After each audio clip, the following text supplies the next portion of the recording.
আসসালামু আলাইকুম ওয়া রাহমাতুল্লাহি ওয়া বারাকাতুহু। আমি যে টপিকটা নিয়ে আজকে আলোচনা করব সেটা হচ্ছে prophetic mindset through the lens of সিরা or through the lens of সুন্নাহ। রাসূল সাল্লাল্লাহু আলাইহি ওয়াসাল্লাম ওনার মাইন্ডসেট কেমন ছিল? মাইন্ডসেট শব্দটার সাথে আমরা মোটামুটি পরিচিত না, সবাইকে বলেন মাইন্ডসেট মানে কি? মনস্তত্ত্ব, তাই তো? মানুষের মেন্টাল অ্যাটিটিউড, সে যেভাবে ভাবে, যেভাবে চিন্তা করে, একটা মানুষ তার চারপাশের জগৎটাকে যেভাবে দেখে, যেভাবে ভাবে, যেভাবে চিন্তা করে এবং যেভাবে সে সিদ্ধান্ত নেয়, এটাকে বলে তার mindset, the way of thinking. তো রাসূলুল্লাহ সাল্লাল্লাহু আলাইহি ওয়া সাল্লামের মাইন্ডসেট কেমন ছিল? তিনি বিভিন্ন সিচুয়েশনে কিভাবে এই সিচুয়েশনটাকে ডিল করতেন, ওনার অ্যাপ্রোচ কেমন ছিল, কোন পরিস্থিতিতে কিভাবে রিয়্যাক্ট করতেন, কিভাবে রেসপন্স করতেন, কিভাবে থিঙ্ক করতেন, কিভাবে ডিসিশন মেকিং করতেন, এই টোটাল বিষয়টাকে আজকে আমরা prophetic mindset through the lens of সিরাতে কভার করবার চেষ্টা করবো ইনশাআল্লাহ। একটু ভারী টপিক, তারপরে খুব সহজ করে উপস্থাপন প্রেজেন্টেশন করতে পারলে এটা বোঝা যাবে ইনশাআল্লাহ বিইذنিল্লাহ। তাহলে আমি প্রায় রাসূল সাল্লাল্লাহু আলাইহি ওয়াসাল্লামের মাইন্ডসেট বোঝানোর জন্য সিরাতে ঢুকে যাব, মানে রাসূল সাল্লাল্লাহু আলাইহি ওয়াসাল্লামের আসিরা আল আতিরা আল মুবারাকা, ওনার বায়োগ্রাফিতে প্রবেশ করব এবং সেখান থেকে রেফারেন্সগুলো শেয়ার করব আপনাদের সাথে, এবং সুন্নাহ থেকে রেফারেন্স শেয়ার করব, যাতে করে আমাদের কাছে ক্লিয়ার হয় যে ওনার মাইন্ডসেটটা কেমন, দৃষ্টিভঙ্গি কেমন। আমরা অনেককে বলি না যে দৃষ্টিভঙ্গি বদলান তো জীবন বদলে যাবে, এটা বলি না আমরা? তার মানে এটা খুব গুরুত্বপূর্ণ, মাইন্ডসেট খুব গুরুত্বপূর্ণ। আমরা প্রফিটিক মাইন্ডসেট নিয়ে কথা বলবো ইনশাআল্লাহ। আমি আমার রিসার্চে 12টা মাইন্ডসেট খুঁজে পেয়েছি, based on my personal research. আরও কিছু মাইন্ডসেট থাকতে পারে, কিন্তু মেইনলি ঘুরে ফিরে এই 12টার মধ্যেই সীমাবদ্ধ রাসূল সাল্লাল্লাহু আলাইহি ওয়াসাল্লামের মাইন্ডসেট। সেই 12টা মাইন্ডসেট কি কি, আমি পয়েন্টগুলো উল্লেখ করে আমি মূল আলোচনাতে প্রবেশ করছি। প্রথম হচ্ছে গড সেন্ট্রিক মাইন্ডসেট, 2 নম্বরে ভিশন ওরিয়েন্টেড, 3 নম্বরে উইজডম ড্রিভেন, 4 নম্বরে রিফর্ম সেন্ট্রিক, 5 নম্বরে ওপেন মাইন্ডেড, 6 নম্বর এন্টারপ্রেনাল, 7 নম্বর কনসিডারেট, 8 নম্বর ট্রান্সপারেন্ট, 9 নম্বর এপ্রিসিয়েটিভ, 10 নম্বর হচ্ছে ফ্লেক্সিবল, 11 নম্বর অপটিমিস্টিক, 12 নম্বর হচ্ছে resilient. Based on my research, আমার ক্ষুদ্র গবেষণায় আমি খুঁজে পেয়েছি যে রাসূল সাল্লাল্লাহু আলাইহি ওয়াসাল্লাম এই ধরনের মানসিকতার অধিকারী ছিলেন, এই অ্যাপ্রোচের অধিকারী ছিলেন। প্রথম যেই মাইন্ডসেটটা নিয়ে আমরা আলোচনা করব সেটা হচ্ছে গড সেন্ট্রিক মাইন্ডসেট বা আল্লাহ সেন্ট্রিক মাইন্ডসেট। অর্থাৎ রাসূল সাল্লাল্লাহু আলাইহি ওয়াসাল্লাম যে কোনো কাজে তিনি আল্লাহ তাআলাকে ফিল করতেন, সব কিছু ছিল আল্লাহ তাআলা কেন্দ্রিক। যাই তিনি করতেন না কেন, একজন মহান সত্তার সন্তুষ্টির জন্যই তিনি সেটা করতেন। তিনি কে? আওয়াজ করে বলুন, তিনি কে? আল্লাহ সুবহানাহু ওয়া তাআলা। তার সন্তুষ্টির জন্যই তিনি সব কিছু করতেন এবং সব সময় তিনি এটা ফিল করতেন যে আমার আসল ভরসা স্থল হচ্ছে আল্লাহ তাআলা। আসল ভরসা স্থল কে? আল্লাহ তাআলা। এবং আল্লাহকেই তিনি ওনার নিজের অভিভাবক হিসেবে সবসময় চিন্তা করতেন এবং তার দয়ার পরশেই যে আমরা বেঁচে আছি, তিনি যে আমাকে আগলে রেখেছেন, সার্বক্ষণিক এটাকে মনের মধ্যে ধারণ করা, সবসময় এই চিন্তাটা ভেতরে লালন করা, এটাকেই বলে গড সেন্ট্রিক মাইন্ডসেট বা আল্লাহ সেন্ট্রিক মাইন্ডসেট। এই মাইন্ডসেটের অধিকারী যদি আপনি হতে পারেন, আপনি একটা ডিভাইন পাওয়ার শিল্ডের ভেতরে থাকবেন, একটা ডিভাইন প্রোটেকশনে থাকবেন। চারিদিকে তুফান, ঝঞ্ঝা, ঝড়, অনেক কিছু, কোনো কিছু আপনাকে স্পর্শ করবে না, কারণ আপনার গড সেন্ট্রিক মাইন্ডসেট আছে। একটা মহাশক্তিধর সত্তার সাথে আপনার সংযোগায়ন আছে, কানেক্টিভিটি আছে। সো প্রথম মাইন্ডসেটটা হচ্ছে গড সেন্ট্রিক মাইন্ডসেট। রাসূল সাল্লাল্লাহু আলাইহি ওয়াসাল্লাম সবসময় সবকিছু আল্লাহ তাআলার সন্তুষ্টির জন্য করতেন এবং তিনি ভাবতেন আমার কেউ না থাক, আল্লাহ আছে। যার কেউ নাই তার কে থাকে? আল্লাহ আছে। এটাই হচ্ছে গড সেন্ট্রিক মাইন্ডসেট। আসুন আমরা সিরাতের ভেতরে ঢুকে যাই, যেটা আমরা বলেছি থ্রু দ্য লেন্স অফ সিরা। সিরাতের পরতে পরতে, সুন্নাহর পরতে পরতে আমরা দেখব যে তিনি গড সেন্ট্রিক মাইন্ডসেটের অধিকারী ছিলেন কিনা। আল্লাহর হাবিব সাল্লাল্লাহু আলাইহি ওয়াসাল্লাম একবার একটা যুদ্ধ থেকে ফেরার পথে মরুভূমির মাঝখানে সেনাবাহিনীকে থামিয়ে বিশ্রামের ঘোষণা দিলেন যে তোমরা একটু বিশ্রাম নাও। তো উনি একটা গাছের নিচে বিশ্রামের জন্য গেলেন এবং সেখানে গাছের ডালে ওনার তলোয়ারটা ঝুলিয়ে রাখলেন, ঝুলিয়ে বিশ্রাম নিতে লাগলেন, ঘুমিয়ে পড়লেন। হঠাৎ এক বেদুইন এসে রাসূল সাল্লাল্লাহু আলাইহি ওয়াসাল্লামের এই কোষবদ্ধ তলোয়ারটা কোষমুক্ত করে এরকম হাতে নিল। রাসূল সাল্লাল্লাহু আলাইহি ওয়াসাল্লাম ঘুম থেকে জেগে উঠলেন। এবার বেদুইন বলতে আরম্ভ করলো, মাইয়ামনাউকা মিন্নি, এই মুহাম্মদ তোমাকে এবার কে বাঁচাবে বলো, এই তো আমার হাতে তলোয়ার, কে বাঁচাবে? সাথে সাথেই আল্লাহর হাবিব সাল্লাল্লাহু আলাইহি ওয়াসাল্লাম উনি উত্তরে বললেন আল্লাহ। উত্তরে কি বললেন? কোনো চিন্তা ভাবনা নাই যে ওরে আঘাত করা যায় কিনা পাল্টা, বা কোনোভাবে ওর কনফিডেন্স ডাউন করা যায় কিনা, এদিক সেদিক কারো সাপোর্ট চাওয়া যায় কিনা, কোনো দিকে না তাকিয়ে কি বললেন? আল্লাহ। সব সময় তিনি আল্লাহ কেন্দ্রিক ছিলেন। এটাকে বলে গড সেন্ট্রিক মাইন্ডসেট। যে কোনো পরিস্থিতিতে তিনি আল্লাহ যে আমার সাথে আছেন এটা কল্পনা করতেন। এবং সুনানে আবু দাউদের একটি বর্ণনা এসেছে, রাসূল সাল্লাল্লাহু আলাইহি ওয়াসাল্লাম কারণ নবী সাল্লাল্লাহু আলাইহি ওয়াসাল্লাম ইযা হাযাবাহু আমরুন সাল্লা, তাকে যখন কোনো জিনিস বিচলিত করত তিনি জায়নামাজের মুসল্লায় দাঁড়িয়ে যেতেন, সালাতের জন্য দাঁড়িয়ে যেতেন। বিপদে পড়লেই আল্লাহর কাছে সেটা সঁপে দিতেন, শেয়ার করতেন। আমরা বর্তমানে কোনো বিপদে পড়লে কি করি? আগে কোথায় শেয়ার করি? ফেসবুকে। আসলে করা উচিত কার সাথে? হ্যাঁ, আমার স্ত্রীর সাথে শেয়ার করার আগেও শেয়ার করবো কার সাথে? আমার বন্ধুর সাথে শেয়ার করার আগেও শেয়ার করবো কার সাথে? আল্লাহর সাথে। আমরা যদি হিজরতের ঘটনাটাকে একটু অ্যানালাইজ করি তাহলে দেখবো যে গায়ে সাউরে যখন আল্লাহ রাসূল সাল্লাল্লাহু আলাইহি ওয়াসাল্লাম এবং আবু বকর রাদিয়াল্লাহু তাআলা আনহু ওনারা আশ্রয় নিয়েছিলেন রাত্রিবেলায়, কুরাইশরা যখন খুঁজতেছিল, আবু বকর রাদিয়াল্লাহু তাআলা আনহু বলেন যে কুরাইশদের পা দেখা যাচ্ছে, ওরা যে হেঁটে যাচ্ছে, একটু উকি মারলেই আমাদেরকে দেখা যায়। তিনি অত্যন্ত ভীত সন্ত্রস্ত, তটস্থ, নিজের জন্য নয়, রাসূল সাল্লাল্লাহু আলাইহি ওয়াসাল্লামের সেফটির জন্য। রাসূল সাল্লাল্লাহু আলাইহি ওয়াসাল্লাম আবু বকর রাদিয়াল্লাহু তাআলা আনহুকে বলেন যে আবু বকর চিন্তা করো না, লা তাহসান ইন্নাল্লাহা মা'ানা, আবু বকর চিন্তা করো না, আল্লাহ আমাদের সাথে আছেন। সুবহানাল্লাহ। আমাদের সাথে কে আছেন? আল্লাহ আমাদের সাথে আছেন। এটা হচ্ছে গড সেন্ট্রিক মাইন্ডসেটের উদাহরণ। আপনার মনকে বুঝাতে হবে যে আল্লাহ আমার সাথে আছে। মনকে তুমি বুঝিয়ে বলো আল্লাহ আছে আমার সাথে। এই বাক্যটা মুখস্থ করা যাবে? মনকে তুমি বুঝিয়ে বলো আল্লাহ আছেন আমার সাথে। আপনার পুরো জীবনের সব কাজের সাথে যদি এই বাক্যটাকে মিলিয়ে ফেলতে পারেন দেখবেন যে কোনো কিছুই আপনার ক্ষতি করতে পারতেছে না। এটাকে বলে গড সেন্ট্রিক মাইন্ডসেট। আল্লাহ আমার সাথে আছেন, কেউ নাই কিন্তু আল্লাহ তাআলা আমার সাথে আছেন। এবং গড সেন্ট্রিক মাইন্ডসেটের সবচেয়ে বড় সুবিধা হচ্ছে আপনার মনে কখনো হতাশা কাজ করবে না, হতাশা বাঁধবে না, কারণ আপনার সাথে এক মহাশক্তিধরের কানেক্টিভিটি আছে। তিনি কে বলুন তো আওয়াজ করে? তিনি আল্লাহ। হতাশা আসবে না। এই যে আমাদের জাতীয় জীবনের এখন সবচাইতে বড় বড় সমস্যাগুলোর যদি আমরা লিস্ট করি, একটা বড় সমস্যা হচ্ছে ডিপ্রেশন, তাই না? আমরা ডিপ্রেশনে ভুগি না? আপনাদের ডিপ্রেশন হয় কখনো? আচ্ছা, ডিপ্রেশন কাকে বলে আগে বলে। ডিপ্রেশন হচ্ছে আপনার আর আপনার রবের মাঝে যে দূরত্ব, এটার নাম ডিপ্রেশন। আই রিপিট, আমার আর আমার রবের মাঝে যে গ্যাপ, আমাদের সম্পর্কের যে দূরত্ব, এটার নাম কি? ডিপ্রেশন। আপনি যত আল্লাহর সাথে সম্পর্ক জোরদার করতে পারবেন, ডিপ্রেশন আপনার থেকে দৌড়ে পালাবে। এজন্য আমাদের বিশ্বাসীদের জীবনে কোনো ডিপ্রেশন নাই। আছে? আমাদের ডিকশনারিতে কোনো ডিপ্রেশন আছে বলেন তো? আমাদের সাথে আল্লাহর সম্পর্ক কেমন বলেন? মজবুত? আলহামদুলিল্লাহ পড়ুন সবাই। তাহলে ডিপ্রেশন হচ্ছে আপনার আর আপনার রবের মাঝে যে দূরত্ব, এই দূরত্ব দূর করে দেন, ডিপ্রেশন আপনিই পালাবে। আমরা আরো কিছু সিরা থেকে ইনসিডেন্ট নিয়ে দেখি যে গড সেন্ট্রিক মাইন্ডসেটটা কেমন। দ্বিতীয় হিজরিতে যে বদরের যুদ্ধ হলো, সে বদরের যুদ্ধে ইবনে মাসউদ রাদিয়াল্লাহু তাআলা আনহু তিনি বর্ণনা করেন যে আল্লাহ রাসূল সাল্লাল্লাহু আলাইহি ওয়াসাল্লাম আগামীকাল যুদ্ধ, এর আগের দিন রাতে তিনি হাত তুলে এরকম দোয়া করতেছিলেন। আমরা তো এইভাবে দোয়া করি। আল্লাহর হাবিব সাল্লাল্লাহু আলাইহি ওয়াসাল্লাম তিনি দোয়া করতে করতে ইমোশনালি হাত এরকম উঁচু করে, হাত্তা ইউরা বায়াদু ইবতাইহি, বগলের শুভ্রতা দেখা যাচ্ছিল। উনি দোয়া করতেছিলেন আল্লাহুম্মা আনজিজলি মা ওয়া'আতানি, আল্লাহুম্মা আতিনি মা ওয়া'আতানি, আল্লাহ তুমি যে বিজয় দিবে বলে প্রতিশ্রুতি করেছিল, ওই বিজয় আমাদেরকে দাও, ওই ভিক্টরি আমাদেরকে দাও। দোয়া করছিলেন। সাইয়েদনা আলী রাদিয়াল্লাহু তাআলা আনহু উনি বর্ণনা করছেন যে বদরের যুদ্ধের আগের রাতে আমরা সবাই ঘুমোচ্ছিলাম, কিন্তু রাসূল সাল্লাল্লাহু আলাইহি ওয়াসাল্লামকে দেখলাম যে না, উনি হাত তুলে শুধু আল্লাহর কাছে কান্না করছেন, দোয়া করছেন।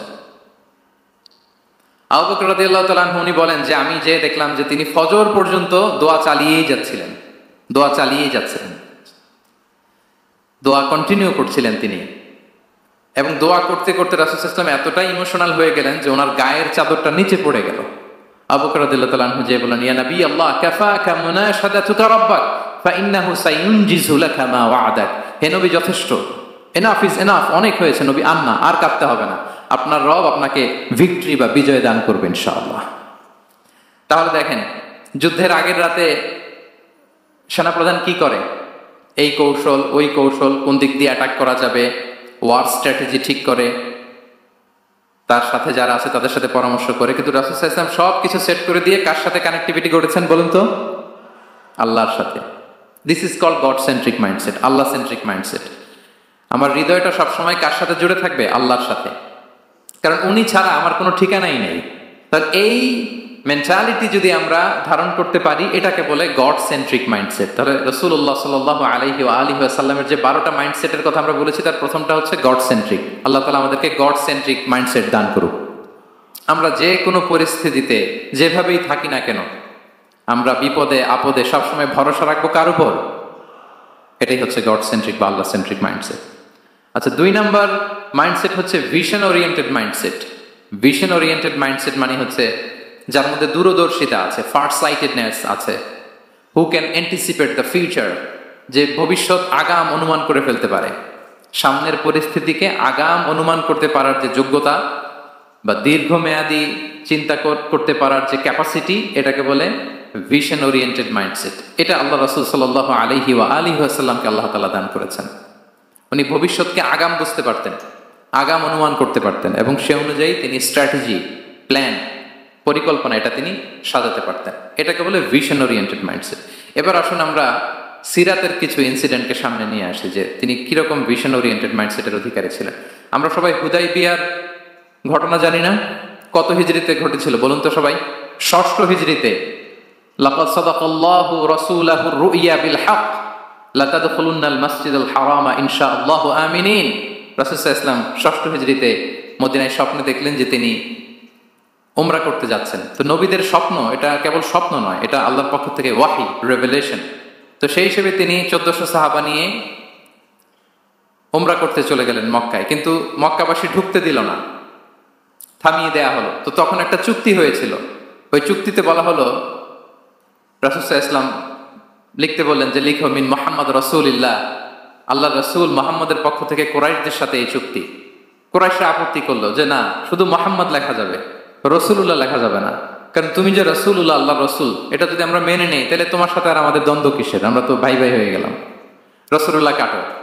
সাহাবারা কেউ রাজি হয় না, বিশেষ করে ওমরে ফারুক রাদিয়াল্লাহু তাআলা উনি রাজি হয় না, না না এটা কাটা যাবে না। রাসূল সাল্লাল্লাহু আলাইহি ওয়াসাল্লাম অনেক বলে কয়ে বুঝালেন যে না, দীর্ঘমেয়াদী চিন্তা করতে গেলে আমাদের এখন একটা শান্তি চুক্তির দরকার আছে, যাতে করে আমরা আমাদের গ্লোবাল নেভিগেশন সিস্টেম, দাওয়া সিস্টেমকে আরো স্ট্রং করতে পারি।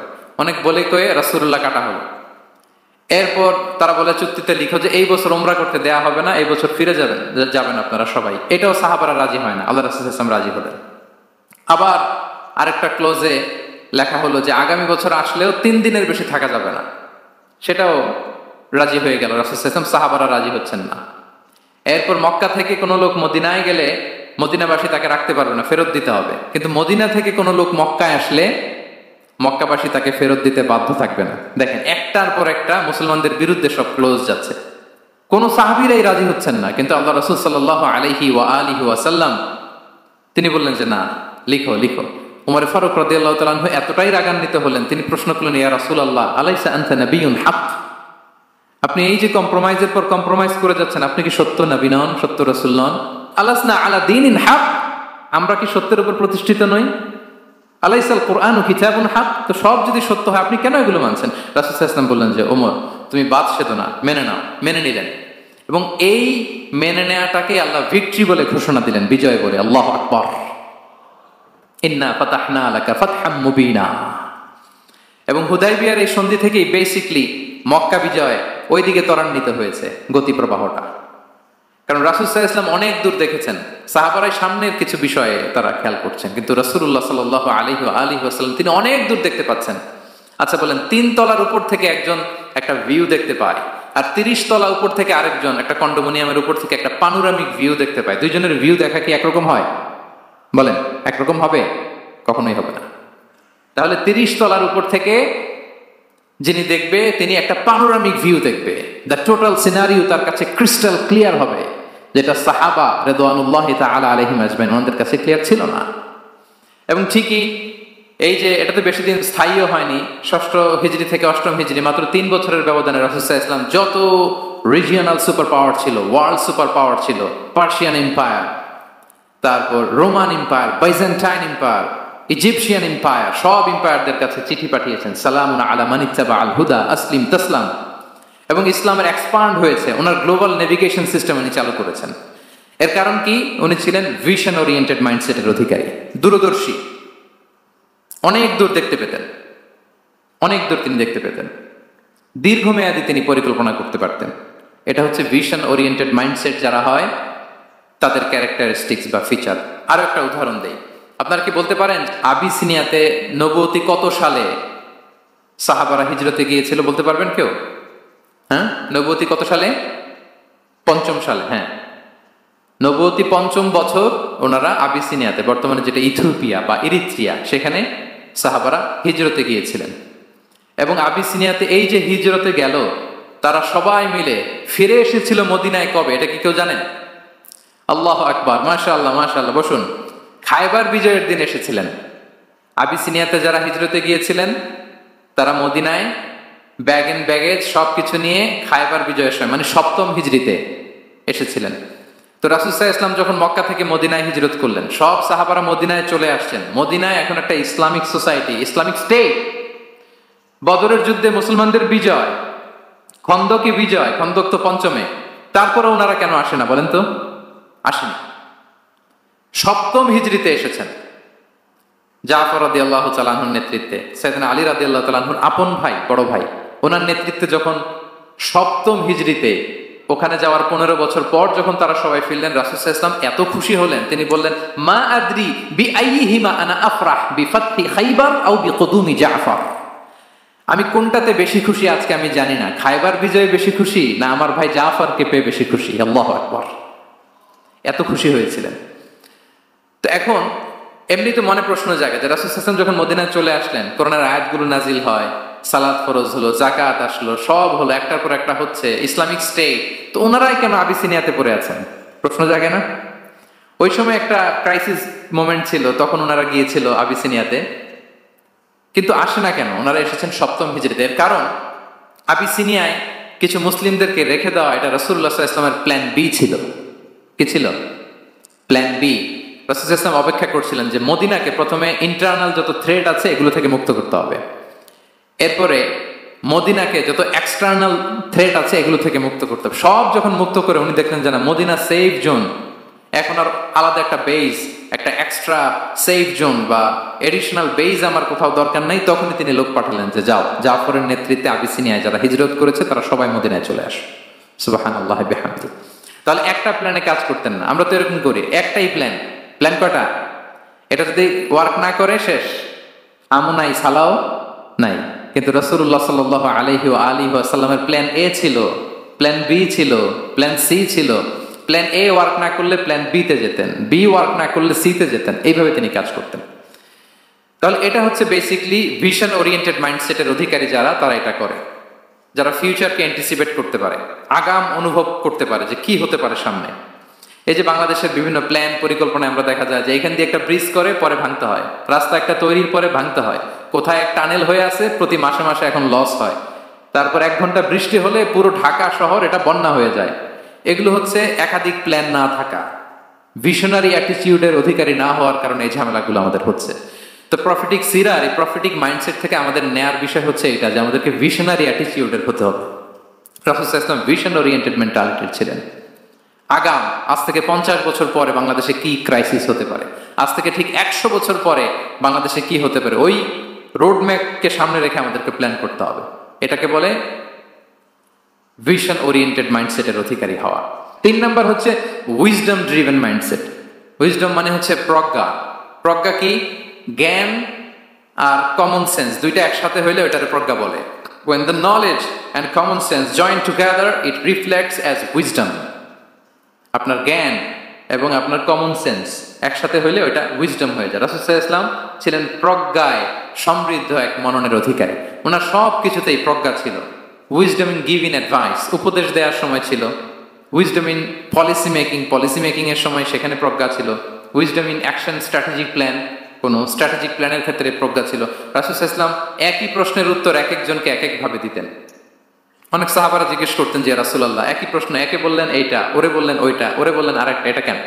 তো রাসূল সাল্লাল্লাহু আলাইহি ওয়াসাল্লাম বললেন যে আমি জানি ওর কিসে ঘাটতি, আমি জানি ওর কি প্রয়োজন, আমি জানি ওকে কোন নাসিহাটা দিলে কাজ করবে, ফলে এক একজনকে আমি এক একভাবে ক্লারিফাই করেছি। আল্লাহু আকবার।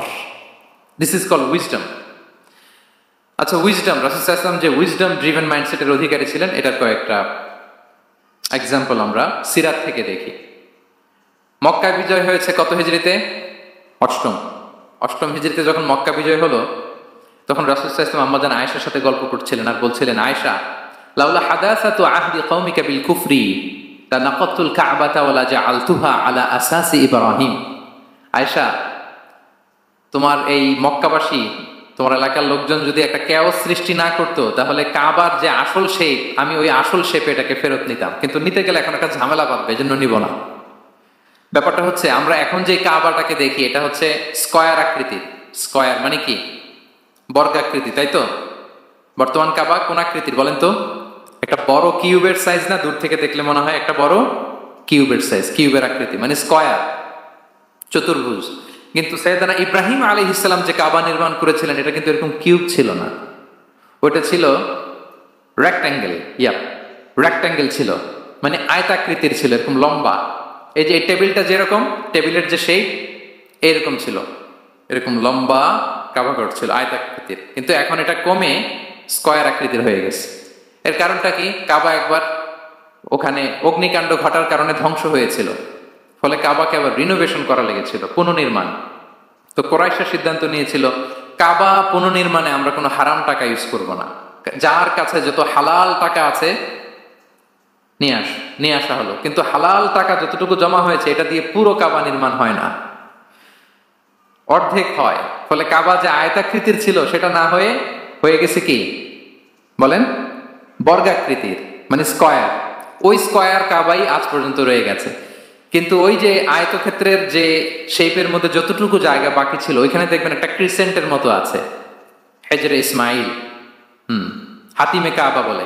ওইটার ভিতরে নামাজ পড়া আর কাবার ভিতরে নামাজ পড়া একই হুকুম।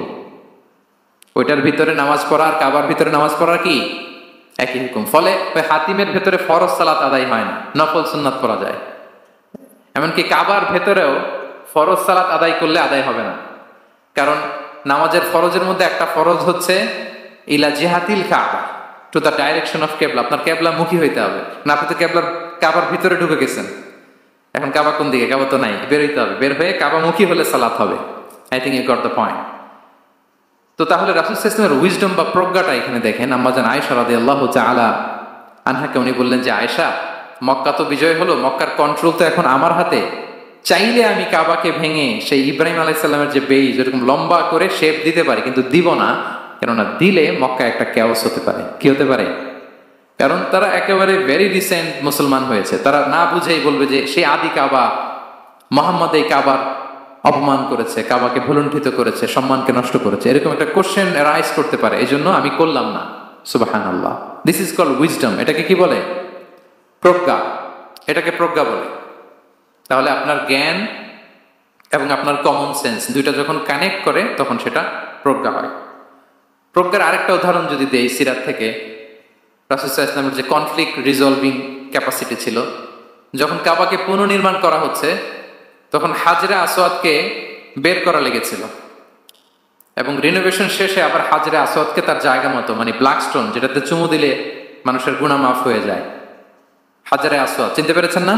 ফলে অনেক বোনেরা যাদের জন্য হেজাব নিকাব মেনটেন করা হচ্ছে ফার্স, পর্দার কোনো বালাই নাই, পুরুষের সাথে ধাক্কা ধাক্কি করে তার শরীর মিশে যাচ্ছে, গা মিশে যাচ্ছে, ধাক্কা ধাক্কি করে একটা সুন্নতের জন্য ফরজকে স্যাক্রিফাইস করে ফেলতেছে। মানে ফোকাস ঠিক নাই আর কি, কোথায় যে কোনটা করতে হবে ওইটাই ভুলে গেছে। তো এই হাজরে আসওয়াদ পাথরকে আবার জায়গা মতো রাখতে হবে। এখন কে রাখবে? এই নিয়ে মারামারি মক্কায়। বড় বড় চারটা গোত্র বলে, এই গোত্র বলে আমি রাখবো, এই গোত্র বলে আমি রাখবো, আরেক গোত্র বলে রক্তের গঙ্গা বইয়ে দেবো মক্কায়, কিন্তু এই সম্মান অন্যকে নিতে দিব না, কারণ ইটস ভেরি প্রেস্টিজিয়াস ইস্যু যে আমাদের গোত্র এই ব্ল্যাক স্টোন হাজরে আসওয়াদকে নিয়ে জায়গা মতো রেখেছে, এটা কাউকে দিব না। তো সবাই যখন মারমুখী, তখন আল্লাহ রাসূল সাল্লাল্লাহু আলাইহি ওয়া আলিহি ওয়াসাল্লাম তিনি সমাধান দিলেন যে মারামারির দরকার নাই, একটা চাদর নিয়ে আসো। নিয়ে আসা হলো। 4 গোত্রের 4 লিডারকে বললেন চাদরের 4 কোণা ধরো। 4 জন 4 কোণা ধরলো। রাসূল সাল্লাল্লাহু আলাইহি ওয়াসাল্লাম তিনি পাথরটা নিয়ে মাঝখানে রাখলেন। এবার 4 নেতাকে বললো আসো, জাতীয় 4 নেতা চলে আসো, কাবার সামনে চলে আসলো। এরপরে আল্লাহ রাসূল সাল্লাল্লাহু আলাইহি ওয়াসাল্লাম ওনার মোবারক হাত দিয়ে, বরকতময় হাত দিয়ে হাজরা আসওয়াদকে নিয়ে নিজ হাতে রাখলেন। এবার সবাই হ্যাপি, কারণ অংশগ্রহণ করতে পারছে। আসলে সব মূল স্ট্যাটাস কিন্তু চলে গেছে রাসূলের দিকে, নাকি? ওরা তো এটা টাচও করতে পারেনি, পারছে? ওরা চাদর ধরেই হ্যাপি, কিন্তু পাথরটা ধরেছিল কে? রাসূল সাল্লাল্লাহু আলাইহি ওয়াসাল্লাম। চাদরে রেখেছিল কে? রাসূল সাল্লাল্লাহু আলাইহি ওয়াসাল্লাম। চাদর থেকে নিয়ে আবার কাবা ঘরে সেট করেছিল কে? রাসূলুল্লাহ সাল্লাল্লাহু আলাইহি ওয়া আলিহি ওয়াসাল্লাম। এভাবে উনি কনফ্লিক্ট রিজলভ করতেন থ্রু হিজ উইজডম, ওনার প্রজ্ঞার মধ্য দিয়ে। আমরা যদি তায়েফের ঘটনা দেখি, রক্তাক্ত হয়েছেন, পাহাড় রক্ষী ফেরেশতারা এসে বলেছে রাসূলুল্লাহ জাস্ট অর্ডার করেন, আমরা কোলাপস করব এমন ভাবে the entire Taif city will be collapsed, একেবারে স্ম্যাশ করে দিব, পাউডার হয়ে যাবে। রাসূল সাল্লাল্লাহু আলাইহি ওয়াসাল্লাম বললেন না, বাল আরজু আন ইউখরিজাল্লাহু মিন আসলাবিহিম মান ইয়াবুদুল্লাহ ওয়াহদাহু ওয়া লা ইউশরিকু বিহি শাইআ।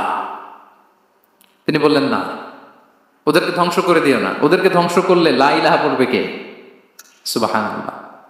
কি উইজডম ড্রিভেন ছিলেন উনি। উনি বলেন যে আমি আশা করি, প্রত্যাশা রাখি, দোয়া করি যে ওরা আমাকে প্রত্যাখ্যান করেছে, কিন্তু ওদের যে নেক্সট জেনারেশন, ওরা সাক্ষী দিবে আশহাদু আল্লাহ ইলাহা ইল্লাল্লাহ ওয়া আশহাদু আন্না মুহাম্মাদার রাসূলুল্লাহ। এবং তাই হয়েছে। এখন তায়েফে যান, চারদিক থেকে আল্লাহু আকবার ধ্বনিতে মুখরিত তায়েফ, এবং এত চমৎকার শহর, এটা একটা ট্যুরিস্ট ডেস্টিনেশন হয়ে গেছে। সৌদি আরবিয়াতে যারা যায়, তায়েফ না গেলে লোকদের ভালো লাগে না। ঠান্ডা, সবুজ শ্যামল, রেইনফল হয়, ফলমূল পাওয়া যায়। আব্দুল্লাহ ইবনে আব্বাস রাদিয়াল্লাহু তাআলা আনহুর স্মৃতিধন্য মসজিদ আছে, অনেকগুলো ইউনিভার্সিটি আছে, ইসলামিক ইনস্টিটিউশন আছে। এই যে নয়নাভিরাম তায়েফ, এটা রাসূল সাল্লাল্লাহু আলাইহি ওয়াসাল্লামের উইজডমের ফসল।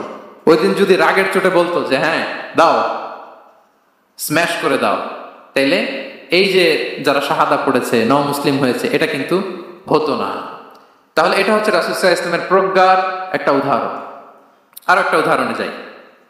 রাসূল সাল্লাল্লাহু আলাইহি ওয়াসাল্লাম যখন আকাবার দ্বিতীয় শপথ করে ফেললেন ইয়াসরিববাসীর সাথে, তখনও মদিনা হয়নি, তো তখন মদিনাবাসী বলল যে ইয়া রাসূলুল্লাহ, আপনি তো এখনো হিজরত করবেন না, তো আমাদেরকে কোরআন শিখাবে কে, সালাত শিখাবে কে? আপনি একজন দায়ী পাঠান, আমাদের সাথে একজন টিচার দেন। রাসূল সাল্লাল্লাহু আলাইহি ওয়াসাল্লাম তখনও মদিনাতে হিজরতে যাননি, আমাদের সাথে একজন দায়ী পাঠাবেন। তো রাসূল সাল্লাল্লাহু আলাইহি ওয়াসাল্লাম একজনকে দায়ী হিসেবে পাঠিয়েছিলেন। বলেন ওই দায়ীর নাম কি? কি নাম? মুসআব ইবনে উমাইর রাদিয়াল্লাহু তাআলা আনহু, যিনি উহুদের যুদ্ধে শহীদ হয়েছিলেন, উনাকে পাঠিয়েছিলেন। দেখেন, উনি আবু বকর রাদিয়াল্লাহু তাআলা আনহুকে পাঠান নাই, পাঠিয়েছেন ওমর ফারুককে, ওসমান রাদিয়াল্লাহু তাআলা আনহু, আলী রাদিয়াল্লাহু তাআলা আনহু, কাউকে পাঠাইছেন? কারে পাঠালেন? মুসআবকে। এর কারণ হচ্ছে উনি দেখতে খুব স্মার্ট ছিলেন, খুব ড্যাশিং ফেসের অধিকারী ছিলেন, মক্কার এলিট ফ্যামিলির একজন যুবক ছিলেন, এবং উনি সবচাইতে দামি দামি পারফিউম কালেক্ট করে ওইটা দিতেন। উনি মক্কার কোনো রাস্তা দিয়ে হেঁটে গেলে লোকজন বুঝতো এই রাস্তা দিয়ে কিছুক্ষণ আগে হেঁটে গিয়েছে মুসআব ইবনে উমাইর। সুবহানাল্লাহ। আমরা বাংলায় বলি না যে আগে দর্শনদারি পরে গুণ বিচারী, এই কথাটার সাথে পরিচিত আপনারা? আগে দর্শনদারি পরে গুণ বিচারী। আল্লাহ তাআলা এক একজনকে আমাদেরকে এক এক অবয়বে সৃষ্টি করেছেন। হুয়াল্লাযী ইউসাউবিরুকুম ফিল আরহামি কাইফা ইয়াশা। আল্লাহর একটা নাম হচ্ছে তিনি আল মুসাউবির, দ্য ডিজাইনার। মায়ের গর্ভে থাকতেই আমাদের কার চেহারা, কার কণ্ঠস্বর, কার স্কিন কালার, কে কিরকম হব, সব ফিক্স তিনি ঠিক করে দিয়েছেন। এটা আল্লাহর দেয়া। কিন্তু রাসূল সাল্লাল্লাহু আলাইহি ওয়াসাল্লামের উইজডমের ব্যাপার হচ্ছে তিনি আবু বকর রাদিয়াল্লাহু তাআলা আনহু, ওমর রাদিয়াল্লাহু তাআলা আনহু, ওসমান আলী, কাউকে চুজ না করে কাকে পাঠালেন? মুসআব ইবনে উমাইরকে। যে তাকে দেখলেই সবাই আগে পাগল হয়ে যায়, মানে ইমপ্রেস হয়ে যায়। হ্যাঁ, ফার্স্ট ইমপ্রেশনটা তার খুব ভালো, খুব ভালো। উনি মুসআব ইবনে উমাইরকে পাঠালেন, এবং যেই প্ল্যান সেই কাজ। উনি যে পুরো মদিনা কাঁপায় ফেলছেন, মাশাআল্লাহ। মদিনার ঘরে ঘরে উনি ইসলামের বার্তা পৌঁছে দিয়েছেন, এবং স্বয়ং রাসূলুল্লাহ সাল্লাল্লাহু আলাইহি ওয়াসাল্লামের আগে তিনি মদিনাতে জুমার নামাজ পড়েছিলেন। কারণ জুমার বিধান আসছে, কিন্তু মক্কা এমন একটা ল্যান্ড যেখানে এখনো জুমা পড়া আবশ্যক হয় নাই, চারদিকে কুফর বেষ্টিত। তো রাসূল সাল্লাল্লাহু আলাইহি ওয়াসাল্লাম লোক পাঠিয়েছেন যে জুমার বিধান এসছে, মুসাব তুমি কিন্তু মদিনায় যারা আছে তাদেরকে নিয়ে জুমা পড়ে ফেলো। তো মুসাব রাদিয়াল্লাহু তাআলা আনহু স্বয়ং রাসূলুল্লাহ সাল্লাল্লাহু আলাইহি ওয়াসাল্লামের আগে রাসূল সাল্লাল্লাহু আলাইহি ওয়াসাল্লামের পারমিশন নিয়ে মদিনাতে জুমা কায়েম করে ফেলছে। সুবহানাল্লাহি ওয়া বিহামদিহি। দেখেন, উইজডম ড্রিভেন পার্সোনালিটির অধিকারী ছিলেন, প্রজ্ঞার অধিকারী ছিলেন। অন্য কাউকে পাঠাননি। কাকে পাঠিয়েছেন? মুসআব ইবনে উমাইর। তাহলে উনি যেই কাজটাই করতেন, যেটা বলতেন, যেটাতে এঙ্গেজ হতেন, এর নেপথ্যে প্রজ্ঞা ছিল। কি ছিল ভাই? উইজডম ছিল। আল্লাহ যেন সেই উইজডম আমাদেরকে দান করে, আল্লাহ যেন সেই প্রজ্ঞা দিয়ে আমাদেরকে সমৃদ্ধ করেন। আমরা সবাই পড়ি আমিন। 4 নাম্বার হচ্ছে রিফর্ম সেন্ট্রিক মাইন্ডসেট। মানে রাসূল সাল্লাল্লাহু আলাইহি ওয়াসাল্লাম সংস্কারবাদী ছিলেন আর কি। ভুলভাল দেখলে রিফর্ম করতেন, ইসলাহ করতেন, সংস্কার। এখন তো ওই যে অনেকগুলো সংস্কার কমিটি হলো দেখলাম বাংলাদেশে, খুব সুন্দর, বিভিন্ন বিষয়ে সংস্কার হচ্ছে, এবং স্বাধীনতার পরে আমাদের বয়স তো আর বেশি না, মানে সব দলের লোকেরা মিলে একসাথে এরকম বসা, এরপর রাষ্ট্রীয় ইস্যু নিয়ে ডিসকাস করা, এরপর মাঝে মাঝে আবার ওয়ার্কআউট করা, আবার একটু মিষ্টি ঝগড়া করা, আবার একটু ফান করা, এই সব কিছুর মধ্য দিয়ে জাতির জন্য ভাবা, নতুন নতুন চিন্তা প্রণয়ন, that's very good, I do appreciate, এটা দরকার। এমন বাংলাদেশই তো আমরা চেয়েছিলাম, ঠিক কিনা বলেন? এই যে রিফর্ম হচ্ছে, এটা অ্যাপ্রিসিয়েবল। রাসূল সাল্লাল্লাহু আলাইহি ওয়াসাল্লামের কিন্তু এই রিফর্ম সেন্ট্রিক মাইন্ডসেট ছিল। অন্যায় দেখলে, ভুলভাল দেখলে, অসঙ্গতি দেখলে, ইনকনসিস্টেন্সি দেখলে শুধরে দিতেন। শুদ্ধাচার অভিযান চালিয়েছেন মক্কাতেও মদিনাতেও, রিফর্ম করতেন। সব খারাপকে তিনি ভালো দিয়ে পরিবর্তন করে দিতেন। আসুন সিরাতের আয়নায়, থ্রু দ্য লেন্স অফ সিরা, আমরা দেখি কিভাবে পরিবর্তন করতেন। রাসূল সাল্লাল্লাহু আলাইহি ওয়াসাল্লামের একটা আদত বা হ্যাবিট ছিল, তিনি কোনো ব্যক্তির বা কোনো স্থানের কোনো বাজে নাম বা খারাপ নাম দেখলে ওটা ভালো নামে চেঞ্জ করে দিতেন। মক্কা থেকে মদিনায় হিজরতের আগে মদিনার নাম ছিল ইয়াসরিব। কি ছিল? ইয়াসরিব মানে হচ্ছে প্রতিশোধ বা নিন্দা বা ক্ষোভ বা ভর্ৎসনা, সবগুলোই খুব বাজে মিনিং ডিনোট করে। রাসূল সাল্লাল্লাহু আলাইহি ওয়াসাল্লাম বললেন, আমি যেই শহরে হিজরত করব এই শহরের নাম ক্ষোভ, এই শহরের নাম হিংসা, এটা হইতে পারে? বলেন। রাহমাতাল লিল আলামিন, mercy and peace for the entire universe করে যাকে আল্লাহ পাঠিয়েছেন, উনি যেই শহরে থাকবেন ওই শহরের নাম প্রতিশোধের শহর, এটা হবে? উনি শহরের নাম চেঞ্জ করে দিলেন। উনি শহরের নাম দিলেন মদিনাতুন নবী। কি দিলেন? মদিনাতুন নবী, অথবা তওবা তয়্যিবা, চেঞ্জ করে দিলেন, পরিবর্তন করে দিলেন। এক এলাকায় যে বিষ্ণু ইসলাম দেখলেন যে গাছপালা হয় না, উনি বললেন মাসমুহা হাযিহিল আরদ, এই জায়গার নাম কি? সবাই বলে ইসমুহা গাদেরা। গাদেরা মানে হচ্ছে মাকান লা নাবাতা ফিহি ওয়ালা শাজার, এমন জায়গা যেখানে ঘাস লতাপাতা কিছুই জন্মায় না। রাসূল সাল্লাল্লাহু আলাইহি ওয়াসাল্লাম বললেন, এই জন্য তো ঘাস জন্মায় না, নাম তো রাখছে খুব বাজে একটা নাম। রাসূল সাল্লাল্লাহু আলাইহি ওয়াসাল্লাম বললেন, আজ থেকে এলাকার নাম গাদেরা নয়, এলাকার নাম আজকে থেকে খাদেরা। কি নাম? খাদেরা মানে কি বলেন? সবুজ, গ্রিন, এভারগ্রিন, সবুজ শ্যামল। এবং রাসূল সাল্লাল্লাহু আলাইহি ওয়াসাল্লাম যখন গ্রিন ল্যান্ড নাম দিয়ে দিলেন, এরপর থেকে সবুজ শ্যামল করে আল্লাহ জায়গাটাকে বরকতময় করে দিলেন। Changing names. এক সুন্দরী নারীকে বললেন মাসমুকি, কি নাম? বলে আসিয়া। আসিয়া মানে অবাধ্য। রাসূল সাল্লাল্লাহু আলাইহি ওয়াসাল্লাম বললেন, তুমি এত সুন্দরী, you are a beautiful lady, আর কি বাজে একটা নাম রেখেছো আসিয়া। তুমি আসিয়া কেন হবে? আজকে থেকে তোমার নাম জামিলা, মানে তুমি সুন্দরী, রূপবতী। সুবহানাল্লাহ, সুন্দর একটা নাম দিয়ে দিলেন।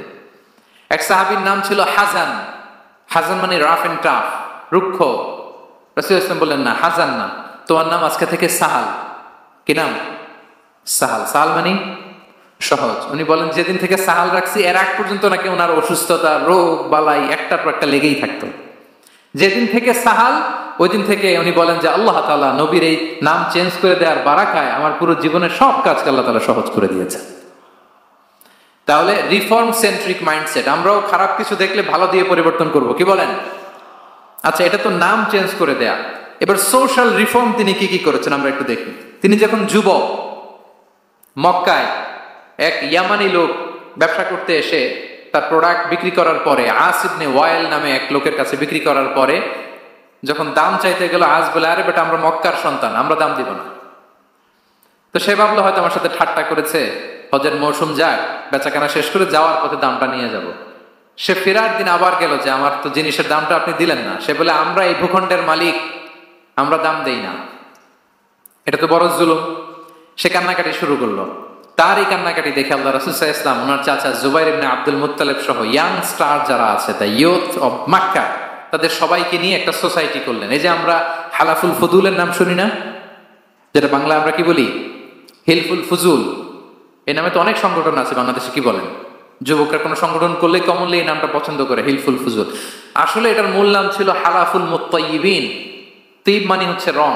রাসূল সাল্লাল্লাহু আলাইহি ওয়াসাল্লাম সবাই মিলে, তখন জাহেলি যুগে একটা কালচার ছিল, বালতি ভর্তি রঙের ভেতরে হাত ঢুকিয়ে দিত, দিয়ে এই রং সমেত হাতটা তারা পাথরের মধ্যে লাগাতো, সবার হাত ওইখানে দিত। মানে আমরা হাতে হাত রেখে কমিটেড, আমরা ঐক্যবদ্ধ হলাম। সেখান থেকে হয়েছে হালাফুল মুত্তাইয়িবিন, থেকে হালাফুল ফুদুল। ওনারা বলল যে না, আমরা সবাই থাকবো মাআল মাজলুমি দিদ্দা যালিম, আমরা মজলুমের পক্ষে থাকবো, জালেমের বিপক্ষে থাকবো। এবং যেই প্রতিজ্ঞা ওই কাজ। সবাই মিলে আস ইবনে ওয়াইলকে ধরলো, তার কাছ থেকে টাকা আদায় করে ওই ইয়ামানি ব্যবসায়ীর কাছে পৌঁছে দিয়ে তিনি মাজলুমকে সহায়তা করেছেন। সুবহানাল্লাহ। এবং এই টেন্ডেন্সি, এই জুলুম, চাঁদাবাজি যেগুলো ছিল, মক্কার জমিনে রাসূল সাল্লাল্লাহু আলাইহি ওয়াসাল্লাম এই সোশ্যাল রিফর্মের মাধ্যমে এটাকে সংস্কার করেছেন। তাহলে এই যে রিফর্ম সেন্ট্রিক আমাদের হইতে হবে। আমাদের সমাজেও এখন চাঁদাবাজি আছে না নাই বলেন, খুন খারাপি আছে না নাই, সামাজিক অনাচার, তাহলে ঐক্যবদ্ধ হইতে হবে আমাদেরকে রিফর্মের জন্য। যুবক যারা আমরা আছি, যাদেরকে আল্লাহ আমাদের বলার সুযোগ দিয়েছে, লেখার সুযোগ দিয়েছে, ফিল্ডে কাজের সুযোগ দিয়েছে, আমরা সবসময় মজলুমের পক্ষে থাকবো, আমরা সবসময় জালেমের বিপক্ষে থাকবো। আমাদের নীরবতা আর আমাদের নিশ্চুপ থাকাই জালিমদেরকে আরো বড় বড় জালিম বানিয়েছে। এজন্য নাহনু মাআল মাজলুম দিদ্দাল যালিম, এটা হচ্ছে আমাদের স্লোগান। আমরা কাদের সাথে? মজলুমের সাথে। আওয়াজ করে বলেন, কার সাথে? ইত্তাকু দাওয়াতাল মাজলুম।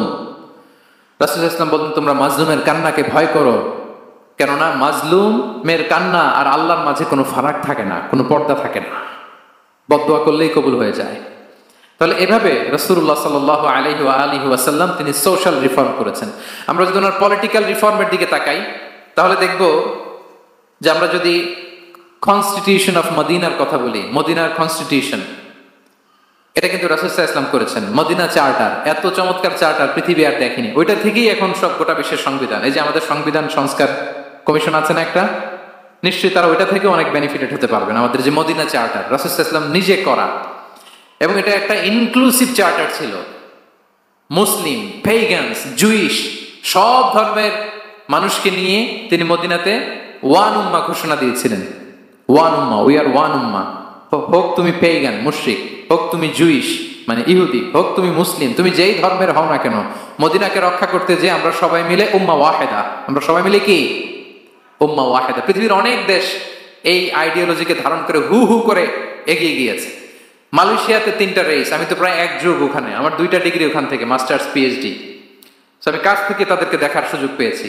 ওখানে মালয়েরা আছে, তামিলরা আছে, চাইনিজরা আছে, 3 জাতি মিলে ওদের স্লোগান হচ্ছে সাতু মালয়েশিয়া। মালয় ভাষায় সাতু মানে হচ্ছে ওয়ান, মালয় ভাষায় সাতু মানে কি ওয়ান। সাতু মালয়েশিয়া মানে আমরা হতে পারি চাইনিজ, হতে পারি তামিল, কিংবা হতে পারি মালয় ভূমিপুত্রা, কিন্তু সবাই মিলে দেশের স্বার্থে আমরা সবাই কি এক। এটাই লাগবে আমাদের নতুন বাংলাদেশে। জুলাই আপরাইজিং এর পরে আমাদের এই ঐক্যবদ্ধ থাকার বাংলাদেশ আমরা চাই কি চাই না বলেন? সাম্রাজ্যবাদকে রুখে দিতে, যে কোনো ষড়যন্ত্রকে রুখে দিতে ঐক্যবদ্ধ থাকার কোনো বিকল্প নাই, ঠিক কিনা বলেন? ঐক্যবদ্ধ থাকতে হবে আমাদেরকে, যেটা রাসূলুল্লাহ সাল্লাল্লাহু আলাইহি ওয়া আলিহি ওয়াসাল্লাম মদিনা চার্টারে আমাদেরকে শিখিয়েছেন যে আমরা ওয়ান উম্মাহ।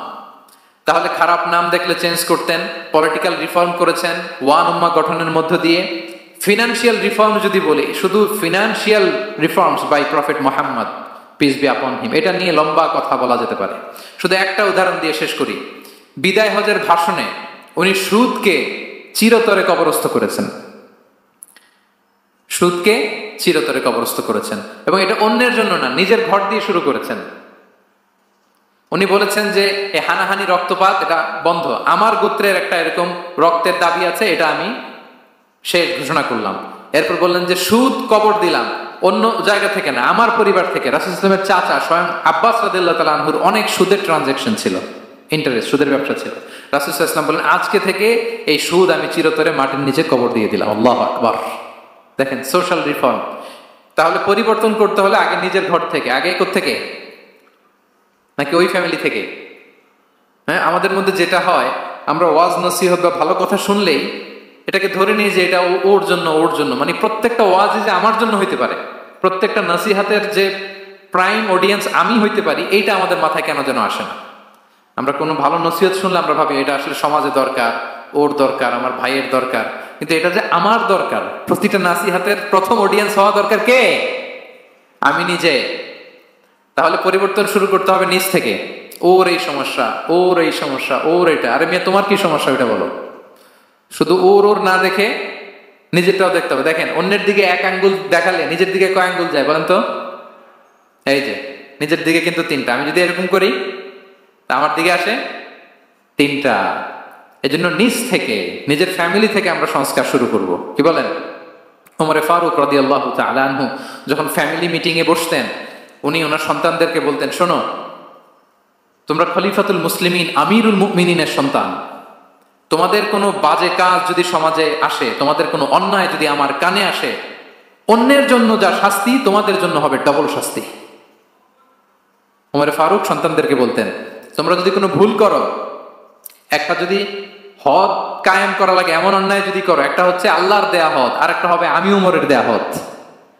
আমার মতো খলিফাতুল মুসলিমিনের সন্তান হয়ে পাপ তুমি কেন করলে? দেখেন অন্যের বাচ্চা কি করছে, অন্যের, আমাদের তো ওই মেয়েটার সমস্যা, ওনার ছেলের সমস্যা, এগুলো আমার ছেলের যে কি অবস্থা, আমার পরিবারের যে কি হালাত, আমার স্ত্রীর যে কি দশা, ওইটা নিয়ে আমরা ভ্রুক্ষেপ করি না বা চিন্তা করি না। তাহলে সম্মানিত সুধী মণ্ডলী, আমরা পরিবর্তন শুরু করবো কোত্থেকে? অন্যের বাড়িঘর থেকে নাকি? হ্যাঁ, কোত্থেকে? নিজ থেকে। আল্লাহ তাআলা আমাদেরকে তৌফিক দান করুক। 5 নম্বরে হচ্ছে ওপেন মাইন্ডেড। আমার প্রিয় নবী বলেন ওপেন মাইন্ডেড ছিলেন না ন্যারো মাইন্ডেড? সবাই বলবেন, গ্যালারির সবাই আওয়াজ করে, তিনি ওপেন মাইন্ডেড না ন্যারো মাইন্ডেড ছিলেন? রাসূলুল্লাহ সাল্লাল্লাহু আলাইহি ওয়া আলিহি ওয়াসাল্লাম ওপেন মাইন্ডেড ছিলেন। যে কেউ ওনাকে অ্যাপ্রোচ করতেন পারতেন easily, he was very approachable. ছোট বড় আবাল বৃদ্ধ বনিতা ওনার সাথে কথা বলতে স্বাচ্ছন্দ্য বোধ করতো, ভয় পেত না। এই জন্য সিরাতের পরতে পরতে দেখবেন এক শিশু এসে প্রশ্ন করে, নারী এসে প্রশ্ন করে, বৃদ্ধ এসে প্রশ্ন করে, বন্ধু এসে প্রশ্ন করে, শত্রু এসে কনভারসেশন করে, সবাই এসে ওনার সাথে কথা বলতে পারতো। সুবহানাল্লাহ। এবং এগুলো উনি অ্যাকোমোডেট করতে পারতেন। কি করতে পারতেন? অ্যাকোমোডেট করতেন। ছোট্ট একটা উদাহরণ দেই, আসির আল হালাবিয়া থেকে নেয়া একটা বিখ্যাত সিরাতের গ্রন্থ। বদরের যুদ্ধে রাসূল সাল্লাল্লাহু আলাইহি ওয়াসাল্লাম বদরের মাঠে সেনা ক্যাম্প স্থাপন করলেন। কি ক্যাম্প? সেনা ক্যাম্প স্থাপন করলেন। আল হুবাব ইবনুল মুনজির রাদিয়াল্লাহু তাআলা আনহু এক সাহাবী, উনি বললেন, ইয়া রাসূলুল্লাহ, এই যে সেনা শিবির যে এখানে স্থাপন করলেন, এটা কি আপনার নিজের ইচ্ছায় না আল্লাহর আদেশে? দেখেন, সেনাপতিরে কোন সাধারণ সৈনিক এই প্রশ্ন করতে পারে? করলে চাকরি থাকবে? কিন্তু রাসূল সাল্লাল্লাহু আলাইহি ওয়াসাল্লামের কাছে সাহস নিয়ে আল হুবাব ইবনুল মুনজির বলে, ইয়া রাসূলুল্লাহ, এই যে সেনা শিবির স্থাপন করলেন, এটা কি আপনার ইচ্ছায় নাকি এটা ওয়াহী? রাসূল সাল্লাল্লাহু আলাইহি ওয়াসাল্লাম বললেন, না, এটা ওয়াহী না, এটা ওয়াহী না, বাল হুয়া রায়ু ওয়াল হারবু ওয়াল মাকিরা, না, এটা যুদ্ধের কৌশল হিসেবে আমি করেছি। আল হুবাব ইবনুল মুনজির বললেন, ইয়া রাসূলুল্লাহ, তাহলে সঠিক জায়গায় সেনা ক্যাম্প স্থাপন হয় নাই। রাসূলের দিকে তাকিয়ে বলতেছেন যে আপনি যেখানে করছেন ওখানে ঠিক হয় না ইয়া রাসূলুল্লাহ, আপনি অভয় দিলে আমি বলতে পারি কোথায় ঠিক হবে। রাসূল সাল্লাল্লাহু আলাইহি ওয়াসাল্লাম বললেন, তাই? আমি যেটা করছি এটা ঠিক হয় নাই, তাহলে কোনটা ঠিক বলো? উনি বললেন, ওই যে বদরে একটা কুয়া আছে যেখানে পানির ব্যবস্থা আছে, ওইটার সামনে ব্যারিকেড দিয়ে আমাদের শিবির করতে হবে, তাহলে আমরা বদরের কুয়া থেকে পানি খাইতে পারবো, সারাদিন পানি খাবো, আর কাফিররা যুদ্ধে তো মারা যাবে, পানির অভাবে মারা যাবে। সুবহানাল্লাহ পড়বেন না? রাসূল সাল্লাল্লাহু আলাইহি ওয়াসাল্লাম বললেন, আরে তাই তো, তুমি তো ঠিকই বলেছো, এভাবে তো আমি ভেবে দেখিনি। আবার তিনি অ্যানাউন্স করে দিলেন যে সেনা শিবির এখানে যেই তাবু টাঙানো হয়েছে এখান থেকে মুভ করে আল হুবাব যেখানে ইন্ডিকেট করেছে ঠিক ওই জায়গায় যে শিবির স্থাপন করো। তাহলে আওয়াজ করে বলুন, ওপেন মাইন্ডেড না ন্যারো মাইন্ডেড? আমরা অনেক সময় আমাদের অধীনস্থদের কথা শুনতে চাই না। অনেক সময় অধীনস্থদের মাথা থেকেও দারুণ দারুণ দুর্দান্ত আইডিয়া চলে আসতে পারে, ইগনোর করবেন না সবসময়। আপনি দেখবেন যে তার কাছ থেকে ভালো আইডিয়া এসছে কিনা। তাহলে রাসূল সাল্লাল্লাহু আলাইহি ওয়াসাল্লাম এটাকে ইগনোর না করে অ্যাকোমোডেট করলেন। সুবহানাল্লাহ। খন্দক যুদ্ধের কথা যদি দেখি, পরীক্ষা খননের অ্যাডভাইস কে দিয়েছিল? মক্কার কোন লোক? মদিনার? কে দিয়েছিল? সালমান আল ফারিসি। বাড়ি কোথায়? ইরান, পারস্য। হি ওয়াজ পার্সিয়ান বেসিকলি। তাহলে দেখেন, সেই পারস্য থেকে এসে বললেন যে এখানে পরীক্ষা খনন করলে ভালো হয়। 5.5 কিলোমিটার পরীক্ষা খনন করে ফেললেন। 4.5 মিটার প্রশস্ত, 3.5 মিটার হচ্ছে এটার ডেপথ। পুরো মদিনার সবাই মিলে এটা করে ফেললেন। তার মানে আমি সব বুঝি, আমি সব জানি, এই মেন্টালিটি থেকে আমাদের বেড়ে আসতে হবে। এটা হচ্ছে একটা ন্যারো মাইন্ডেড পার্সোনালিটির অধিকারী, যে আমি যেটা বলছি ওইটা, এটার পরে কোনো কথা নেই, এটা ভুল। বরং আমার টিমের মধ্যে থেকে যদি কোনো ভালো অপিনিয়ন আসে সেটা আমি রিভাইজ করব। কি বলেন, পারা যাবে না? তাহলে ওপেন মাইন্ডেড পার্সোনালিটি ছিলেন রাসূলুল্লাহ সাল্লাল্লাহু আলাইহি ওয়াসাল্লাম। 6 নম্বর মাইন্ডসেট হচ্ছে এন্টারপ্রেনার মাইন্ডসেট। এন্টারপ্রেনার, এখন তো এটা আপনারা সবাই খুব বেশি শোনেন, এন্টারপ্রেনারশিপ, এন্টারপ্রেনার মাইন্ডসেট আসলে অনেক কিছুর সমন্বয় হয়। 1 নম্বর, যার প্রোঅ্যাক্টিভ অ্যাটিটিউড যাদের থাকে, solution focused, not problem focused. Problem সৃষ্টি হইলে ওইদিকে ফোকাস না করে কিভাবে সলিউশন করা যায় ওইদিকে ফোকাস করতেন। এরপর যে হিউম্যান রিসোর্সের ভালো ম্যানেজ করতে পারে, রিসোর্স কম কিন্তু to take the best out of this resource.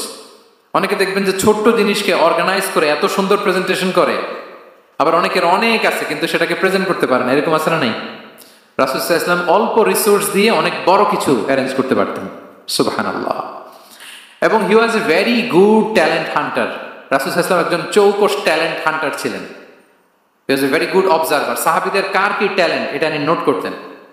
যার যে দক্ষতা তাকে তার ওই দক্ষতা দিয়ে ইসলামের সেবা করতে উৎসাহ দিতেন। যখনই কোনো প্রতিভাবান সাহাবীকে তিনি দেখেছেন, তিনি ইসলামের জন্য সেই প্রতিভাকে কাজে লাগানোর চেষ্টা করেছেন। একজনকে দিয়ে সবটা করেননি। আমাদের সমাজে একটা ভুল ধারণা আছে, আমরা অনেকে একজনের কাছ থেকে সব কামনা করি। একজন সব করতে পারে না, পারে? যারা পারেও কোনোটাই ভালোভাবে পারে না, সব পারে একটু একটু পারে। তো রাসূল সাল্লাল্লাহু আলাইহি ওয়াসাল্লাম ট্যালেন্ট হান্টার ছিলেন, যার যেখানে ট্যালেন্ট তাকে ওই কাজে লাগাতেন। বলেন তো খালিদ বিন ওয়ালিদ রাদিয়াল্লাহু তাআলা আনহুকে আল্লাহ রাসূল সাল্লাল্লাহু আলাইহি ওয়াসাল্লাম কি কাজে লাগিয়েছিলেন? অনেক পরে ইসলাম ধর্ম গ্রহণ করেছেন, কিন্তু যুদ্ধের অভিযানে পাঠিয়েছেন এবং পরবর্তীতে তিনি সেনাপ্রধান হয়েছিলেন মুসলিম ব্যাটালিয়নের। কারণ উনি ওয়ার স্ট্র্যাটেজি জানতেন। ওনার আক্রমণের কারণে তো উহুদের প্রান্তরে মুসলিমরা প্রায় নাস্তানাবুদ হওয়ার অবস্থা, তাই না? অনেক পরে আল্লাহ তাআলা ওনাকে ইসলামের জন্য কবুল করলেন। তাহলে উনি ওয়ার স্ট্র্যাটেজি জানতেন, ফলে রাসূল সাল্লাল্লাহু আলাইহি ওয়াসাল্লাম ওনাকে যুদ্ধের জন্য কাজে লাগিয়েছেন। তাহলে সবাইকে একটা দিলে হবে না, প্যারাসিটামল 3 বেলা সবার জন্য হবে নাকি যার যে রোগ সে অনুযায়ী প্রেসক্রিপশন? খালিদ বিন ওয়ালিদ রাদিয়াল্লাহু তাআলা আনহু তিনি সমরবিদ ছিলেন, রণকৌশলী। ওনাকে বানিয়েছেন সেনাপ্রধান। আওয়াজ করে বলুন, কি প্রধান? উনি সেনাপ্রধান হয়েছিলেন। আচ্ছা, আপনারা হাসান বিন সাবিত রাদিয়াল্লাহু তাআলা আনহুর নাম শুনেছেন নিশ্চয়ই। ওনাকেও তো যুদ্ধের ময়দানে পাঠিয়েছেন না? ওনারা পাঠিয়েছেন। ওনারা দিয়ে কি করছেন বলেন? কবিতা লিখতেন। ওনার কাব্য প্রতিভা ছিল। উনি বেসিক্যালি যুদ্ধ করতে জানতেন না, এজন্য রাসূল সাল্লাল্লাহু আলাইহি ওয়াসাল্লাম যুদ্ধে ওনাকে পাঠাতেন না। বিভিন্ন যুদ্ধে ওনাকে না পাঠিয়ে নারীদেরকে, মদিনার নারী শিশু ভালনারেবলস যারা আছে তাদেরকে দেখভাল করার জন্য মদিনায় উনি রেখে যেতেন। কারণ আল্লাহ তাআলা ওনাকে কাব্য প্রতিভা দিয়েছিলেন।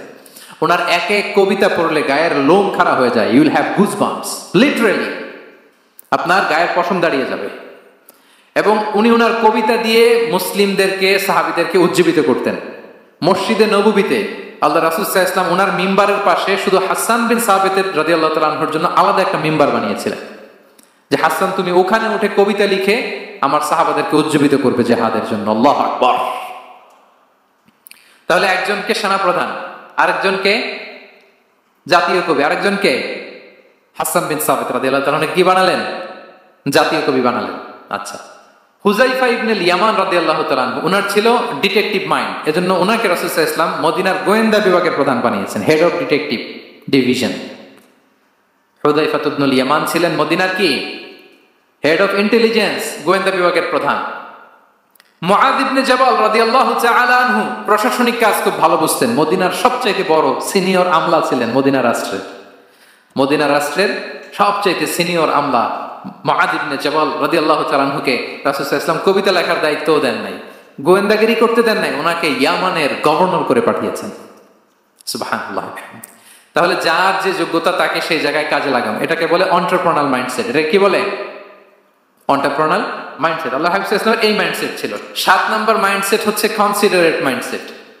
কনসিডারেট মানে হচ্ছে সুবিবেচক, যার বিবেচনা আছে, অথবা যে অন্যের প্রতি সহানুভূতিশীল, উচ্চ বিবেকবোধ সম্পন্ন ব্যক্তিত্ব। রাসূল সাল্লাল্লাহু আলাইহি ওয়াসাল্লাম he was the man of 6 senses. ওনার 6টা সেন্স কাজ করতে একসাথে। কয়টা? আমাদের করে কয়টা? 5টা তো আল্লাহ দিছে, অনেকের 3টাও কাজ করে না। কোন দিক দিয়ে কি হচ্ছে? দিন দুনিয়ায় নাই, সে একেবারে অন্য জগতের মানুষ। কি হচ্ছে চোখ কান খোলা নাই, কিছু জানা নাই। কিন্তু রাসূল সাল্লাল্লাহু আলাইহি ওয়াসাল্লাম he was man of 6 senses. চারদিকে কোথায় কি হচ্ছে, কার একটু অসুবিধা হয়ে যাচ্ছে, কার একটু সমস্যা, খুব অন্যের ব্যথায় ব্যথিত ছিলেন, অন্যের দুঃখে দুঃখী ছিলেন, অন্যের প্রতি সহানুভূতি ছিলেন। ম্যান অফ 6 সেন্সেস ছিলেন তিনি। সিরাত থেকে দু একটা উদাহরণ দেখেন। একবার রাতের নামাজ, সম্ভবত এশার নামাজ, খুব ছোট্ট করে শেষ করে দিলেন। তো সাহাবারা জিজ্ঞেস করলেন, ইয়া রাসূলুল্লাহ, নামাজ তো এত তাড়াহুড়ো করতে আপনাকে কখনো দেখিনি। তিনি বললেন, আমি নামাজের মাঝখানে এক ছোট্ট বাচ্চার কান্না শুনেছি। আনাস রাদিয়াল্লাহু বর্ণনা করেন যে কানা রাসূলুল্লাহ সাল্লাল্লাহু আলাইহি ওয়াসাল্লাম ইয়াসমাউ বুকা আস-সাবিয়্যি মা উম্মি। আমি যখন নামাজে ইমামতি করছি, পেছনে মহিলাদের কাতারের ওখান থেকে একটা ছোট্ট শিশুর কান্নার আওয়াজ আমার কানে আসলো। দেখেন কি সেন্স। তো আমার মনে হচ্ছিল বাচ্চার কান্নায় পেছনের কাতারে মায়ের বড্ড কষ্ট হচ্ছে। যে মাটা বাচ্চাটাকে নিয়ে এসছে উইমেন প্রেয়ার হলে, তাকে বাচ্চাটাকে ম্যানেজ করতে বা সামলাতে মায়ের বড্ড কষ্ট হয়ে যাচ্ছে আমার মনে হচ্ছে। এজন্য আমি নামাজটা একটু শর্টকাটে শেষ করে দিয়েছি। Could you imagine that? কি নবী আমরা পেয়েছি, কিরকম কনসিডারেট ছিলেন, কতটা সুবিবেচক ছিলেন, অন্যের প্রতি কতটা সহানুভূতিশীল ছিলেন তিনি, অন্যের যাতে কোনো সমস্যা না হয় এটা খেয়াল করতেন। মুআয ইবনে জাবাল রাদিয়াল্লাহু তাআলা আনহুকে মদিনার পাশেই এক মসজিদের ইমাম করে পাঠালেন। উনি ইমামতির দায়িত্ব পেয়ে একবার মাগরিবের নামাজে সূরা বাকারা তেলাওয়াত শুরু করলেন। তো ওনার হয়তো তেলাওয়াত করতে করতে একটা ইমোশন চলে আসছে, উনি তো সুরের ঝংকার দিয়ে তেলাওয়াত করতেছেন। এখন পিছনে যারা মুসল্লি ছিল এরা ছিল সব কৃষিজীবী সাহাবী। এরা কি ছিল? সারাদিন ওট দিয়ে খেজুর গাছে পানি দিয়ে যান যায় কোনো রকম ফরজ পেরে যায় ঘুমাইতে হবে।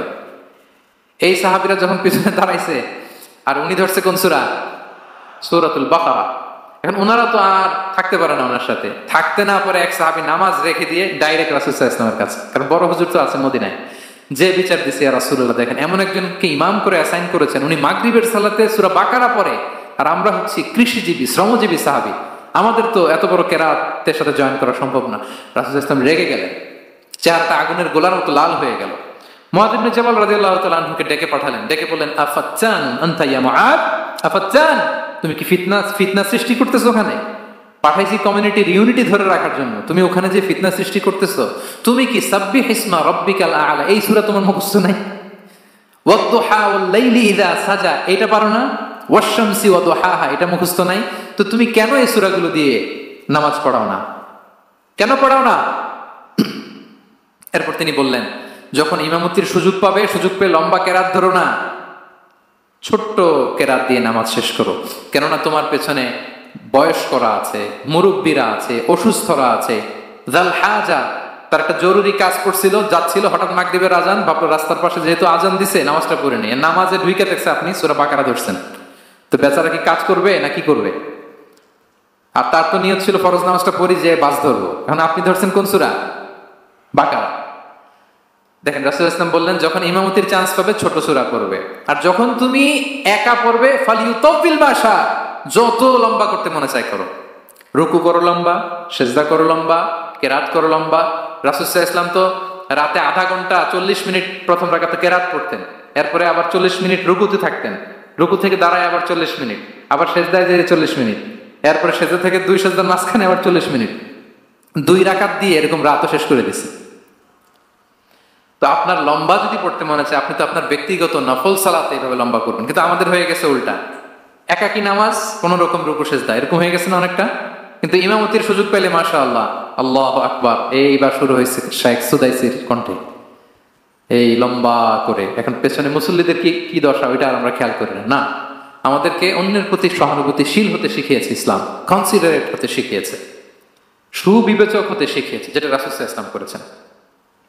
এবং রাসূল সাল্লাল্লাহু আলাইহি ওয়াসাল্লাম কোনো কাজে কাউকে পাঠালে ওনার বিখ্যাত সে বাণীটা বলে দিতেন যে ইয়াসসিরু ওয়ালা তুআসসিরু বাশশিরু ওয়ালা তুনাফিরু, সহজ করে উপস্থাপন করো, কঠিন করো না। সুসংবাদ দিও, মানুষকে দিন থেকে ভাগিও না। আমরা মানুষকে ভয় দেখাই, আমরা এত কঠিন করে ইসলামকে উপস্থাপন করি, মানুষ বলে আগে যেটা করতাম ওইটাই ভালো। তো আমরা যেন দিনকে কঠিন না করি, আমাদের কোনো অ্যাটিটিউডের কারণে যেন মানুষ ইসলাম থেকে ভেগে না যায়। আরেকটা উদাহরণ দেখুন, একবার মাগরিবের কিংবা এশার নামাজে রাসূল সাল্লাল্লাহু আলাইহি ওয়াসাল্লাম লম্বা সেজদা দিলেন। এত লম্বা সেজদা তিনি কখনো দেন না। নামাজ শেষে সাহাবারা জিজ্ঞেস করলেন, ইয়া রাসূলুল্লাহ, আপনি কি নামাজের মাঝখানে অসুস্থ হয়ে গেলেন নাকি? অথবা কোরআনের আয়াত নাজিল হলো নাকি, ওহী নাজিল হলো নাকি? রাসূল সাল্লাল্লাহু আলাইহি ওয়াসাল্লাম বললেন, কুল্লু যালিকা লাম ইয়াকুন ওয়ালাকিন ইবনি ইরতাহালানি ওয়া কারিহতু আন উআজ্জিলাহু হাত্তা ইয়াকদি হাজাতাহ। বললেন না, অসুস্থ হই নাই, ওহীও নাজিল হই নাই। আমি যখন সেজদায় গিয়েছি আমার 2 ছোট নাতি হাসান হোসেন আমার কাঁধের উপরে চেপে বসেছে। যতক্ষণ না ওরা খেলা শেষ না করে নিচে নেমেছে আমি সেজদায় লুটিয়েছিলাম, নেমেছে এরপরে মাথা উঠিয়েছি। আমার মাথা উঠানোর কারণে ওদের খেলার একটু ডিস্টার্ব হবে, এজন্য আমি আর সেজদা থেকে মাথা উঠাই নাই। দেখেন, নাতির খেলার যেন ডিস্টার্ব না হয়।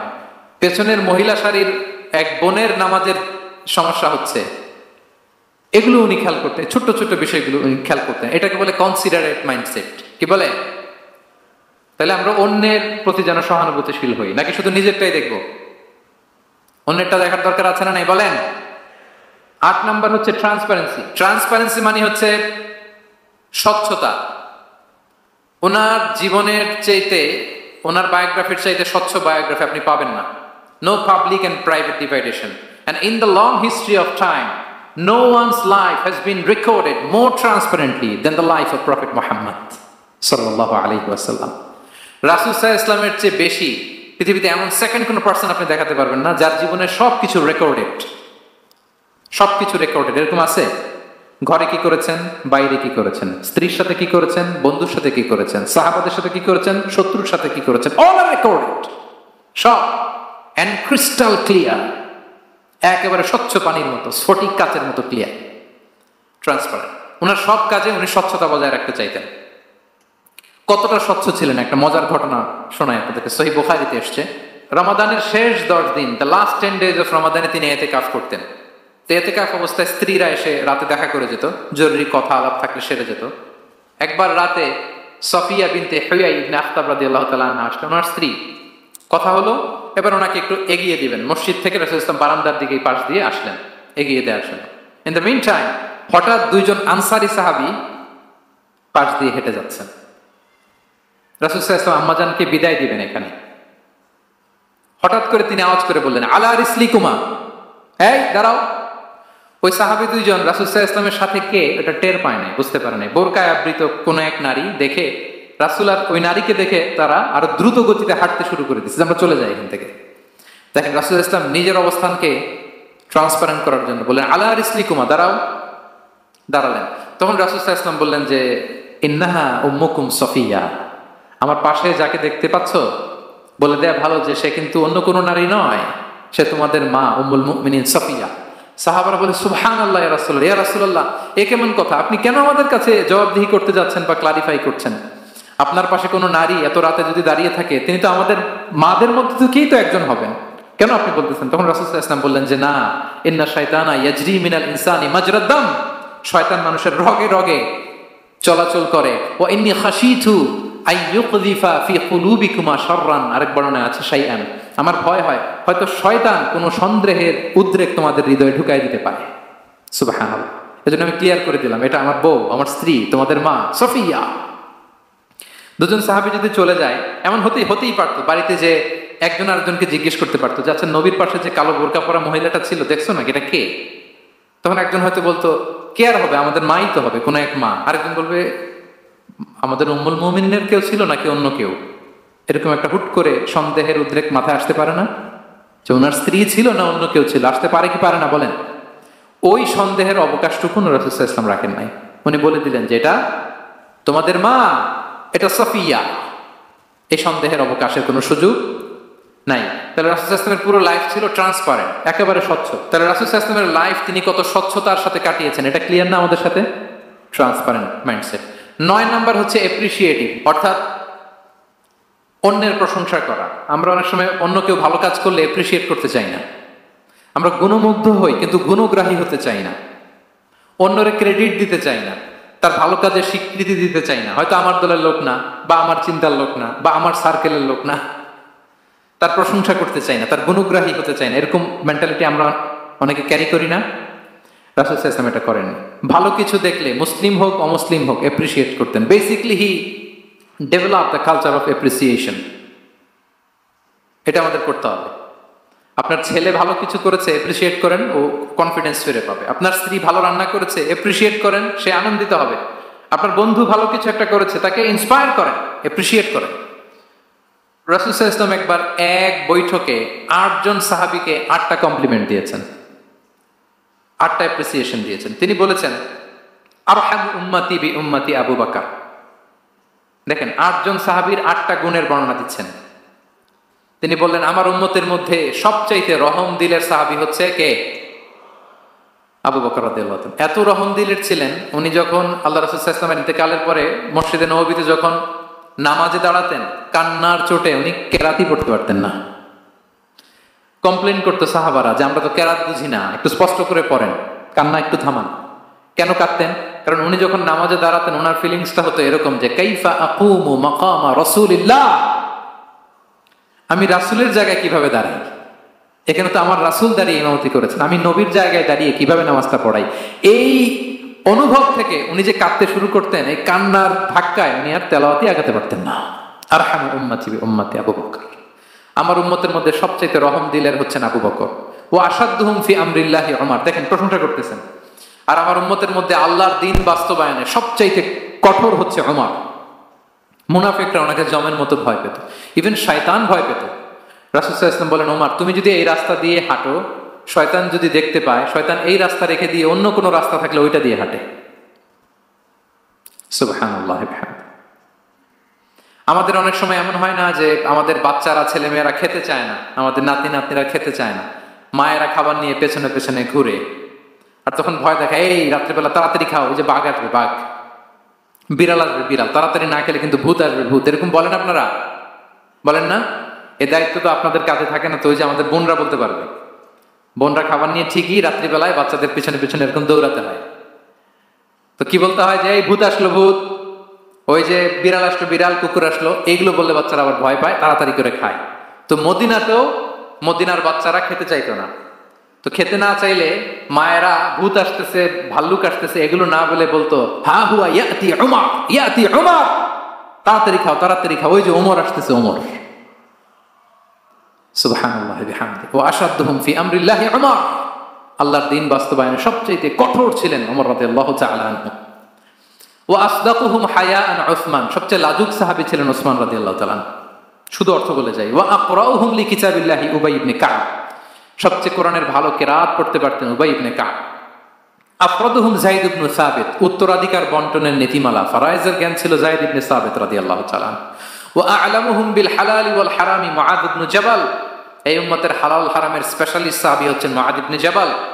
আলা ওয়া ইন্না লিকুল্লি উম্মাতিন আমিনান ওয়া আমিনা হাযিহিল উম্মাহ আবু উবাইদা ইবনুল জাররাহ, সব উম্মতের একজন বিশ্বস্ত লোক থাকে, এই উম্মতের সবচাইতে বিশ্বস্ত লোক হচ্ছে আবু উবাইদা ইবনুল জাররাহ। দেখেন, 8 জন সাহাবীর 8টা গুণের কথা বললেন। আচ্ছা, রাসূল সাল্লাল্লাহু আলাইহি ওয়াসাল্লাম যখন সাহাবীদের প্রশংসা করেছেন, ওই সাহাবীদের কেমন লেগেছে বলেন তো? ফিলিংসটা ভালো লেগেছে না? হৃদয় জুড়িয়েছে, ইন্সপায়ার্ড হয়েছেন, মোটিভেটেড হয়েছেন। সাহাবীদের মধ্যে সবচাইতে সুরেলা গলার কণ্ঠের অধিকারী ছিলেন আবু মুসা আল-আশআরী রাদিয়াল্লাহু তাআলা। তো রাসূল সাল্লাল্লাহু আলাইহি ওয়াসাল্লাম একবার রাত্রিবেলা তার বাসার পাশ দিয়ে যাচ্ছিলেন, দীর্ঘ সময় ওনার কণ্ঠের তেলাওয়াত শুনলেন। পরের দিন সকালে বললেন যে, আবু মুসা তুমি তো চমৎকার গলায় তেলাওয়াত করো। আবু মুসা বলে, ইয়া রাসূলুল্লাহ আমি তো কোনোদিন আপনার সামনে দাঁড়িয়ে তেলাওয়াত করিনি, আপনি কি করে জানলেন? রাসূল সাল্লাল্লাহু আলাইহি ওয়াসাল্লাম বললেন, গত রাতে তুমি যখন তেলাওয়াত করছিলে, আমি তোমার ঘরের পাশ দিয়ে যাচ্ছিলাম, আমি মনোযোগ দিয়ে শুনেছি। আবু মুসা বলে, ইয়া রাসূলুল্লাহ আপনি আমার তেলাওয়াত শুনতেছেন, ওইটা জানলে তো আমি ফজর পর্যন্ত তেলাওয়াত চালিয়ে যেতাম, হাত্তাল ফজর আমি তেলাওয়াত চালিয়ে যেতাম ইয়া রাসূলুল্লাহ। আল্লাহ রাসূল সাল্লাল্লাহু আলাইহি ওয়াসাল্লাম তখন বললেন, লাকাদ উতিতা মিজমারান মিন মাযামিরি আলি দাউদ, হে আবু মুসা, দাউদ আলাইহিস সালামের গলায় আল্লাহ তাআলা যেমনি সুরের ঝংকার দিয়েছেন, এই উম্মতের মধ্যে তোমার গলায় আল্লাহ সেই সুরের লোহরি ঢেলে দিয়েছে। বলেন, এই অ্যাপ্রিসিয়েশন যখন রাসূলের মুখ থেকে পাইলো কেমন লাগবে ওনার? এখানে ধরেন আপনি কেউ হাফেজে কোরআন শাইখ সুদাইস যদি বলে যে মাশাআল্লাহ মাশাআল্লাহ আনতা কারিউল কুররা, আপনাকে যদি এটা বলে কেমন লাগবে আপনার?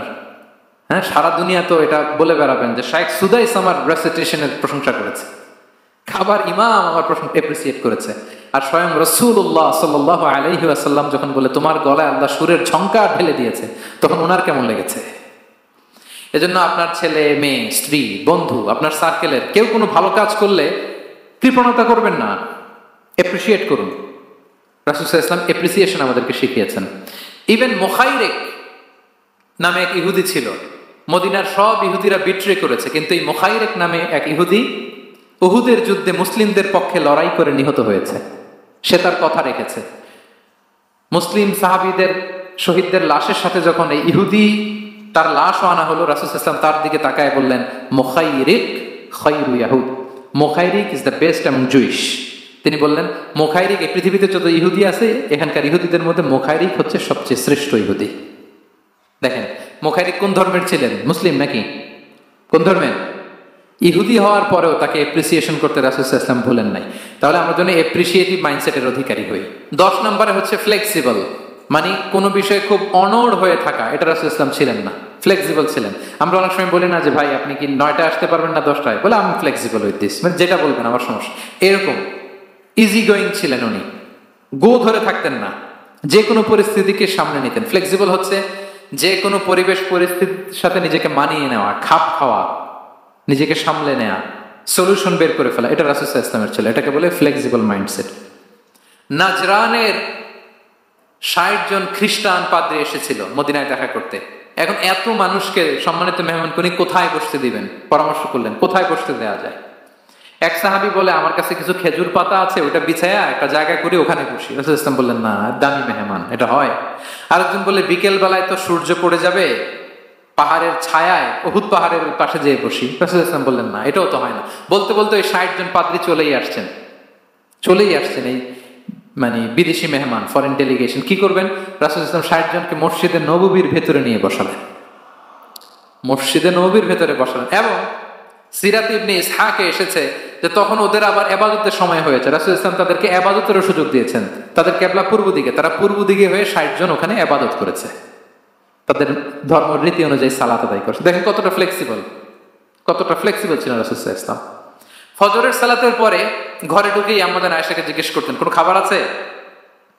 আম্মা জান আয়েশা যদি বলতেন আছে, তিনি সেটা খেতেন।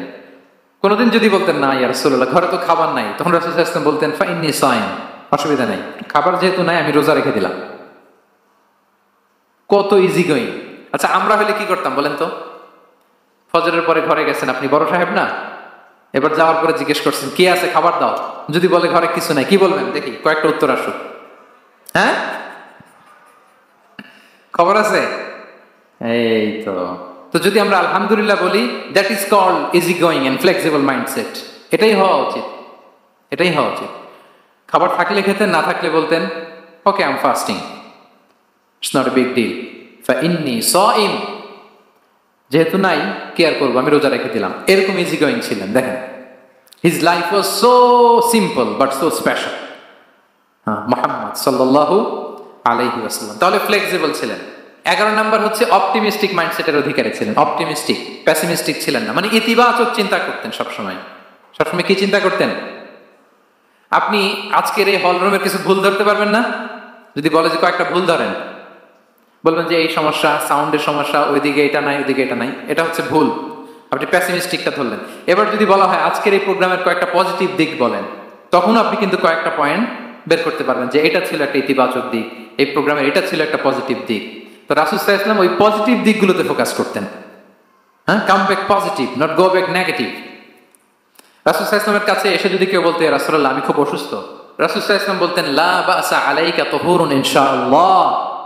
ইয়া রাসূলুল্লাহ আমি অসুস্থ। রাসূল সাল্লাল্লাহু আলাইহি ওয়াসাল্লাম বলতেন আরে don't worry, it will cleanse up you from your sins if Allah wish, ইনশাআল্লাহ এতে তোমার যে গুনাহ টুনা আছে, পাপ আছে, এই পাপগুলোকে আল্লাহ তাআলা এই অসুস্থতা দিয়ে মোচন করে দিচ্ছেন। পড়েন সুবহানাল্লাহ। তাইলে আপনি অসুস্থতার মধ্যে একটু হালকা হলেন না, যে জ্বরে ভুগতেছি কিন্তু এই জ্বরে নাকি আমার গুনাহ মাফ হয়ে যায়। পেটের ব্যথায় আক্রান্ত, মাথা ব্যথায় আক্রান্ত, কিন্তু এটাতে নাকি আল্লাহ আমার পাপ মোচন করে দেয়, তাহলে একটু ভালো লাগবে না? তাহলে দেখেন, একটা কঠিন পরিবেশকে রাসূল সাল্লাল্লাহু আলাইহি ওয়াসাল্লাম সহজ করতেন। অসুস্থ শুনলেই লা বাস তুহুরুন ইনশাআল্লাহ, আর কিছু হবে না, আল্লাহ তোমার গুনাহ মাফ করে দিচ্ছে। অসুস্থ ব্যক্তি দেখলে মাথায় হাত দিয়ে দোয়া করতেন আল্লাহুম্মা রাব্বান নাস আযহিবিল বাস ইশফি আনতাশ শাফি লা শিফাআ ইল্লা শিফাউক শিফাআন লা ইগাদিরু সাকামা। উজ্জীবিত হয়ে যেত অসুস্থ ব্যক্তি। আমরা কি করি? কাউকে অসুস্থ দেখলে, রোগাক্রান্ত দেখলে, ওই রোগে সবচাইতে কষ্ট পেয়ে যে মারা গেছে তার ঘটনা বলা শুরু করি। যে হায় রে ভাই, আপনার ক্যান্সার, আমার এক খালা ছিল, ক্যান্সারের 4th স্টেজে চলে গেছিল, 14টা কেমো দেয়া লাগছে, এই যে ফিরিস্তি একেবারে ওনার দাফন কাফন পর্যন্ত। এখন বলেন, ওই লোক যাও সুস্থ ছিল, এখন আর সুস্থ থাকবে? কথা বলেন, থাকবে? একটা দিব্যি সুস্থ মানুষকে যদি আপনি বলেন ভাই আপনাকে দেখতে কেমন যেন একটু রোগা লাগতেছে, অসুস্থ নাকি? এরপরে প্ল্যান করে ধরেন আপনি বললেন, উনি আবার ওদিকে যাওয়ার পরে আরেকজনকে প্ল্যান করে বলতে বললেন, ও বললো ভাই ব্যাপার কি, চেহারাটা কেমন শুকনা। এরকম 5 জন বলার পরে বিকেলে কাঁথা গায়ে দিয়ে শুয়ে ফেলবে বিছানায়। তো আপনি অসুস্থ এমনি বানাই ফেলছেন। কিন্তু রাসূলুল্লাহ সাল্লাল্লাহু আলাইহি ওয়াসাল্লাম উনি বলতেন লা বাস আলাইক তুহুরুন ইনশাআল্লাহ, আরে সুস্থ হয়ে যাবে। এজন্য দেখতে গেলে আপনি উৎসাহিত করবেন, বলবেন আরে ভাই আপনার তো খুব সুস্থ লাগতেছে। কে বলছে আপনি অসুস্থ? অসুস্থতার কোনো ছোঁয়াই তো আপনার মধ্যে নাই। You are looking very fine, চমৎকার লাগতেছে আপনার, কে বলছে? তো ভালো হয়ে যাচ্ছেন। এটা বললে উনি আশা পায়। আর আপনি যদি ওই রোগে সবচেয়ে কষ্ট পেয়ে যে মারা গেল, এই ঘটনা যদি ওনারে শোনান, উনি বাঁচবে বলেন? তাহলে আমরা মানুষকে উৎসাহিত করব, অপটিমিস্টিক হব, প্যাসিমিস্টিক হব না। এবার বলুন, হুনাইনের যুদ্ধে কুইজ, হুনাইনের যুদ্ধ কত হিজরিতে হয়েছিল? অষ্টম। হ্যাঁ, মাত্র 2-4 জন বলতেছে। আমাদের ওই যে হাসানা ফাউন্ডেশনের একটা সিরা অলিম্পিয়াড চলতেছে, এটাতে অংশগ্রহণ করতে হবে আপনাদের। আমরা প্রতিদিন একটা করে কুইজ জানান দিচ্ছি মানুষদেরকে, একেবারে সব মুখস্থ হয়ে যাবে ইনশাআল্লাহ। তাহলে অষ্টম হিজরিতে হাওয়াজিন বনু সাকিব গোত্রের বিশাল ব্যাটালিয়ন নিয়ে ওরা আসছে, এবং ওরা আসছে যে আমরা শুধু একা যাব না, আমাদের স্ত্রী বাচ্চা কাচ্চা, আমাদের যার ঘরে যত সম্পদ আছে সব নিয়ে মরুভূমিতে যাব। এটা নিয়ে যাব কেন? সবার মধ্যে যেন ইন্সপিরেশন আসে যে যদি আমরা হারি, আমরা সব শেষ, আমাদের সম্পদও নিয়ে যাবে। আর এগুলো রক্ষার জন্য হলেও মোহাম্মদের বিরুদ্ধে আমাদেরকে জয়লাভ করতে হবে। কি টেকনিক দেখেন! সব যখন নিয়ে দাঁড়াইছে বিশাল বাহিনী, এক সাহাবী এসে বলল, ইয়া রাসূলুল্লাহ, কালকে তো আমাদের খবর আছে, এই বাহিনীকে আমরা কি করে পরাস্ত করবো? ইয়া রাসূলুল্লাহ, এসে দেখুন, পাহাড় থেকে দেখুন কত বিশাল বাহিনী। রাসূল সাল্লাল্লাহু আলাইহি ওয়াসাল্লাম দেখা মাত্রই বললেন, তিলকা গনিমাতুল মুসলিমিনা গাদান ইনশাআল্লাহ। আরবি যারা বোঝেন, যে it will be the war booty for the Muslim community tomorrow ইনশাআল্লাহ। আরে এগুলো তো আমরা সব গনিমত আকারে ব্যাগে কইরা মদিনায় নিয়ে যাবো। এই যুদ্ধে জয়লাভ করে যা আছে এগুলো উঠে করে ওয়ার বুটি হিসেবে মদিনায় নিয়ে যাব। বলার সাথে সাথে সাহাবীদের সব ভয় দূর হয়ে গেল, আবার প্রাণ ফিরে পেলেন, সজীব হয়ে উঠলেন, উজ্জীবিত হলেন। তাহলে আমরা অপটিমিস্টিক হব, আমরা ইতিবাচক চিন্তা করব। এবং ইসলাম আল্লাহ তাআলার ব্যাপারেও আমাদেরকে ইতিবাচক ধারণা রাখতে উৎসাহিত করে। হাদিসে কুদসিতে আল্লাহ বলেন, আনা ইনদা যান্নি আবিদি বি, আমার বান্দার নিকট আমি তেমন, আমার বান্দা আমার ব্যাপারে ঠিক যেমন ধারণা করে। আপনি যদি ধারণা করেন আল্লাহ দয়ালু, ঠিকই আল্লাহ তাআলাকে দয়ালু পাবেন। এখন বলেন, আল্লাহর ব্যাপারে কার ধারণা কেমন? আল্লাহ তাআলা খুব প্রতিশোধ পরায়ণ না? প্রচন্ড রাগী, আমাদের সবাইকে জাহান্নামে দেওয়ার জন্য বসে আছেন না? তাহলে কি ধারণা বলেন তো? তিনি দয়াময়, তিনি মেহেরবান, তিনি আমাদেরকে অবশ্যই ক্ষমা করবেন। এই বিশ্বাস আল্লাহর প্রতি আমাদের সবার আছে তো? এই বিশ্বাস যদি থাকে, ঠিকই আল্লাহ তাআলাকে রহমান রাহিম হিসেবেই আপনি পাবেন। লাস্ট হচ্ছে রেজিলিয়েন্ট। শেষ, I am going to conclude my speech today. Resilient হচ্ছে যাকে থামানো যায় না, আনস্টপেবল। সংকট কাটিয়ে ঘুরে দাঁড়ানোর সামর্থ্য যার থাকে তাকে বলে রেজিলিয়েন্ট। লেগে থাকার মানসিকতা, টিকে থাকার যোগ্যতা, সহজে হার না মানার যে অ্যাটিটিউড, এটাকে বলে রেজিলিয়েন্ট মাইন্ডসেট। রাসূল সাল্লাল্লাহু আলাইহি ওয়াসাল্লামকে আল্লাহ তাআলা এই মাইন্ডসেট দিয়েছিলেন। ওনাকে হারাইতে পারছে কেউ? জীবনের সাথে এটা সেট করে নেন যে আমি কখনো হারি না, আমি হয় জিতি নয় শিখি।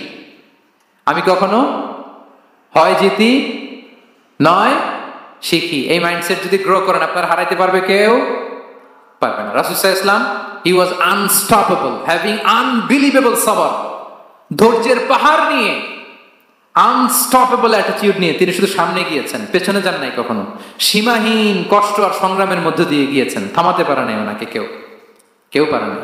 ইয়াতিম হিসেবে জন্মগ্রহণ করলেন, পৃথিবীর আলো দেখবার আগে বাবাকে হারালেন, ছোট বয়সে মাকে হারালেন, পরে দাদাকে হারালেন, এরপর চাচাকে হারালেন। শিয়াবে আবি তালেবে জেল খেটেছেন 3 বছর। Physical torture, mental torture, life threat, হত্যা করার ষড়যন্ত্র হয়েছে। আল্লাহ তাআলা বলেছেন আজ রাতে হিজরত করো। ব্ল্যাক ম্যাজিক করা হয়েছে। লাবিদ ইবনুল আহসাম, এক ইহুদিদের মিত্র, ওনাকে ব্ল্যাক ম্যাজিক করেছে। মারার জন্য খাদ্যে বিষ মিশিয়ে দেওয়া হয়েছিল। বাজুর মাংস, খাসির বাজুর মাংস পছন্দ করতেন। খাইবারের এক ইহুদি নারী এই ছাগলের এই মাংসের মধ্যে বিষ দিয়েছিলেন। ইহুদিদের পক্ষ থেকে betray, treachery, conspiracy and what not, কি বাকি ছিল বলেন? ষড়যন্ত্রের এমন কোন ধরন ছিল না যেটা তারা বাকি রেখেছে। কিন্তু রাসূল সাল্লাল্লাহু আলাইহি ওয়াসাল্লামকে কি থামানো গিয়েছিল? বলেন, থামানো গিয়েছিল? গোটা বিশ্বব্যাপী উনি ছড়িয়ে দিয়েছিলেন লা ইলাহা মুহাম্মাদুর, so nothing can stop him. আমাদের যে লক্ষ্য, ওই লক্ষ্য পানে আমরা পৌঁছবই, আমাদেরকে কোনো কিছু থামাতে পারবে না ইনশাআল্লাহ। বলেন, আমরা আমাদের লক্ষ্য পানে মানজালে মাকসাদে দৌড়ে দৌড়ে যাব। আমাদেরকে থামিয়ে দেওয়া হলে আমরা হাঁটতে থাকবো, সেখানে আমাদেরকে আঘাত করা হলে আমরা হামাগুড়ি দিয়ে সামনের দিকে যেতে থাকবো, সেখানেও থামিয়ে দেওয়ার চেষ্টা করা হলে আমরা আমাদের মঞ্জিলে মাকসুদের দিকে অপলক নেত্রে চেয়ে থাকবো। আমাদেরকে কেউ থামাতে পারবে? রেজিলিয়েন্ট, অনর, অটল, আনস্টপেবল, এই মাইন্ডসেটের অধিকারী ছিলেন। ফলেই তিনি লা ইলাহার বাণীকে গোটা বিশ্বে ছড়িয়ে দিতে পেরেছেন। তাহলে আমরা রেজিলিয়েন্ট হতে চাই কি চাই না বলেন? সম্মানিত সুধী, মোট কয়টা মাইন্ডসেট জানলাম? 12টা। এগুলোকে আমরা নিজেদের মধ্যে ধারণ করতে পারবো ইনশাআল্লাহ। কারণ রাসূল সাল্লাল্লাহু আলাইহি ওয়াসাল্লাম আমাদের জন্য যা নিয়ে এসেছেন ওইটাই আমাদের আঁকড়ে ধরতে হবে। যেটা বারণ করেছেন ওটা থেকে আমাদের দূরে থাকতে হবে। যে আয়াত দিয়ে শুরু করেছিলাম সূরা হাশরে, রমা আতাকুমুর রাসূল ফাখুযুহু ওয়া মা নাহাকুম আনহু ফানতাহু। নবী যা এনেছে ধরো, নবী যা বারণ করেছে সেগুলো ছেড়ে দাও। আমরা আল্লাহ তাআলার কাছে কামনা করি আমার নবী ওনার যে থট প্রসেসকে ডেভেলপ করেছেন, ওনার যে অ্যাপ্রোচ এন্ড মাইন্ডসেটকে ডেভেলপ করেছেন, আমরাও যেন আমাদের মাইন্ডসেটকে ঠিক ওইভাবে করতে পারি।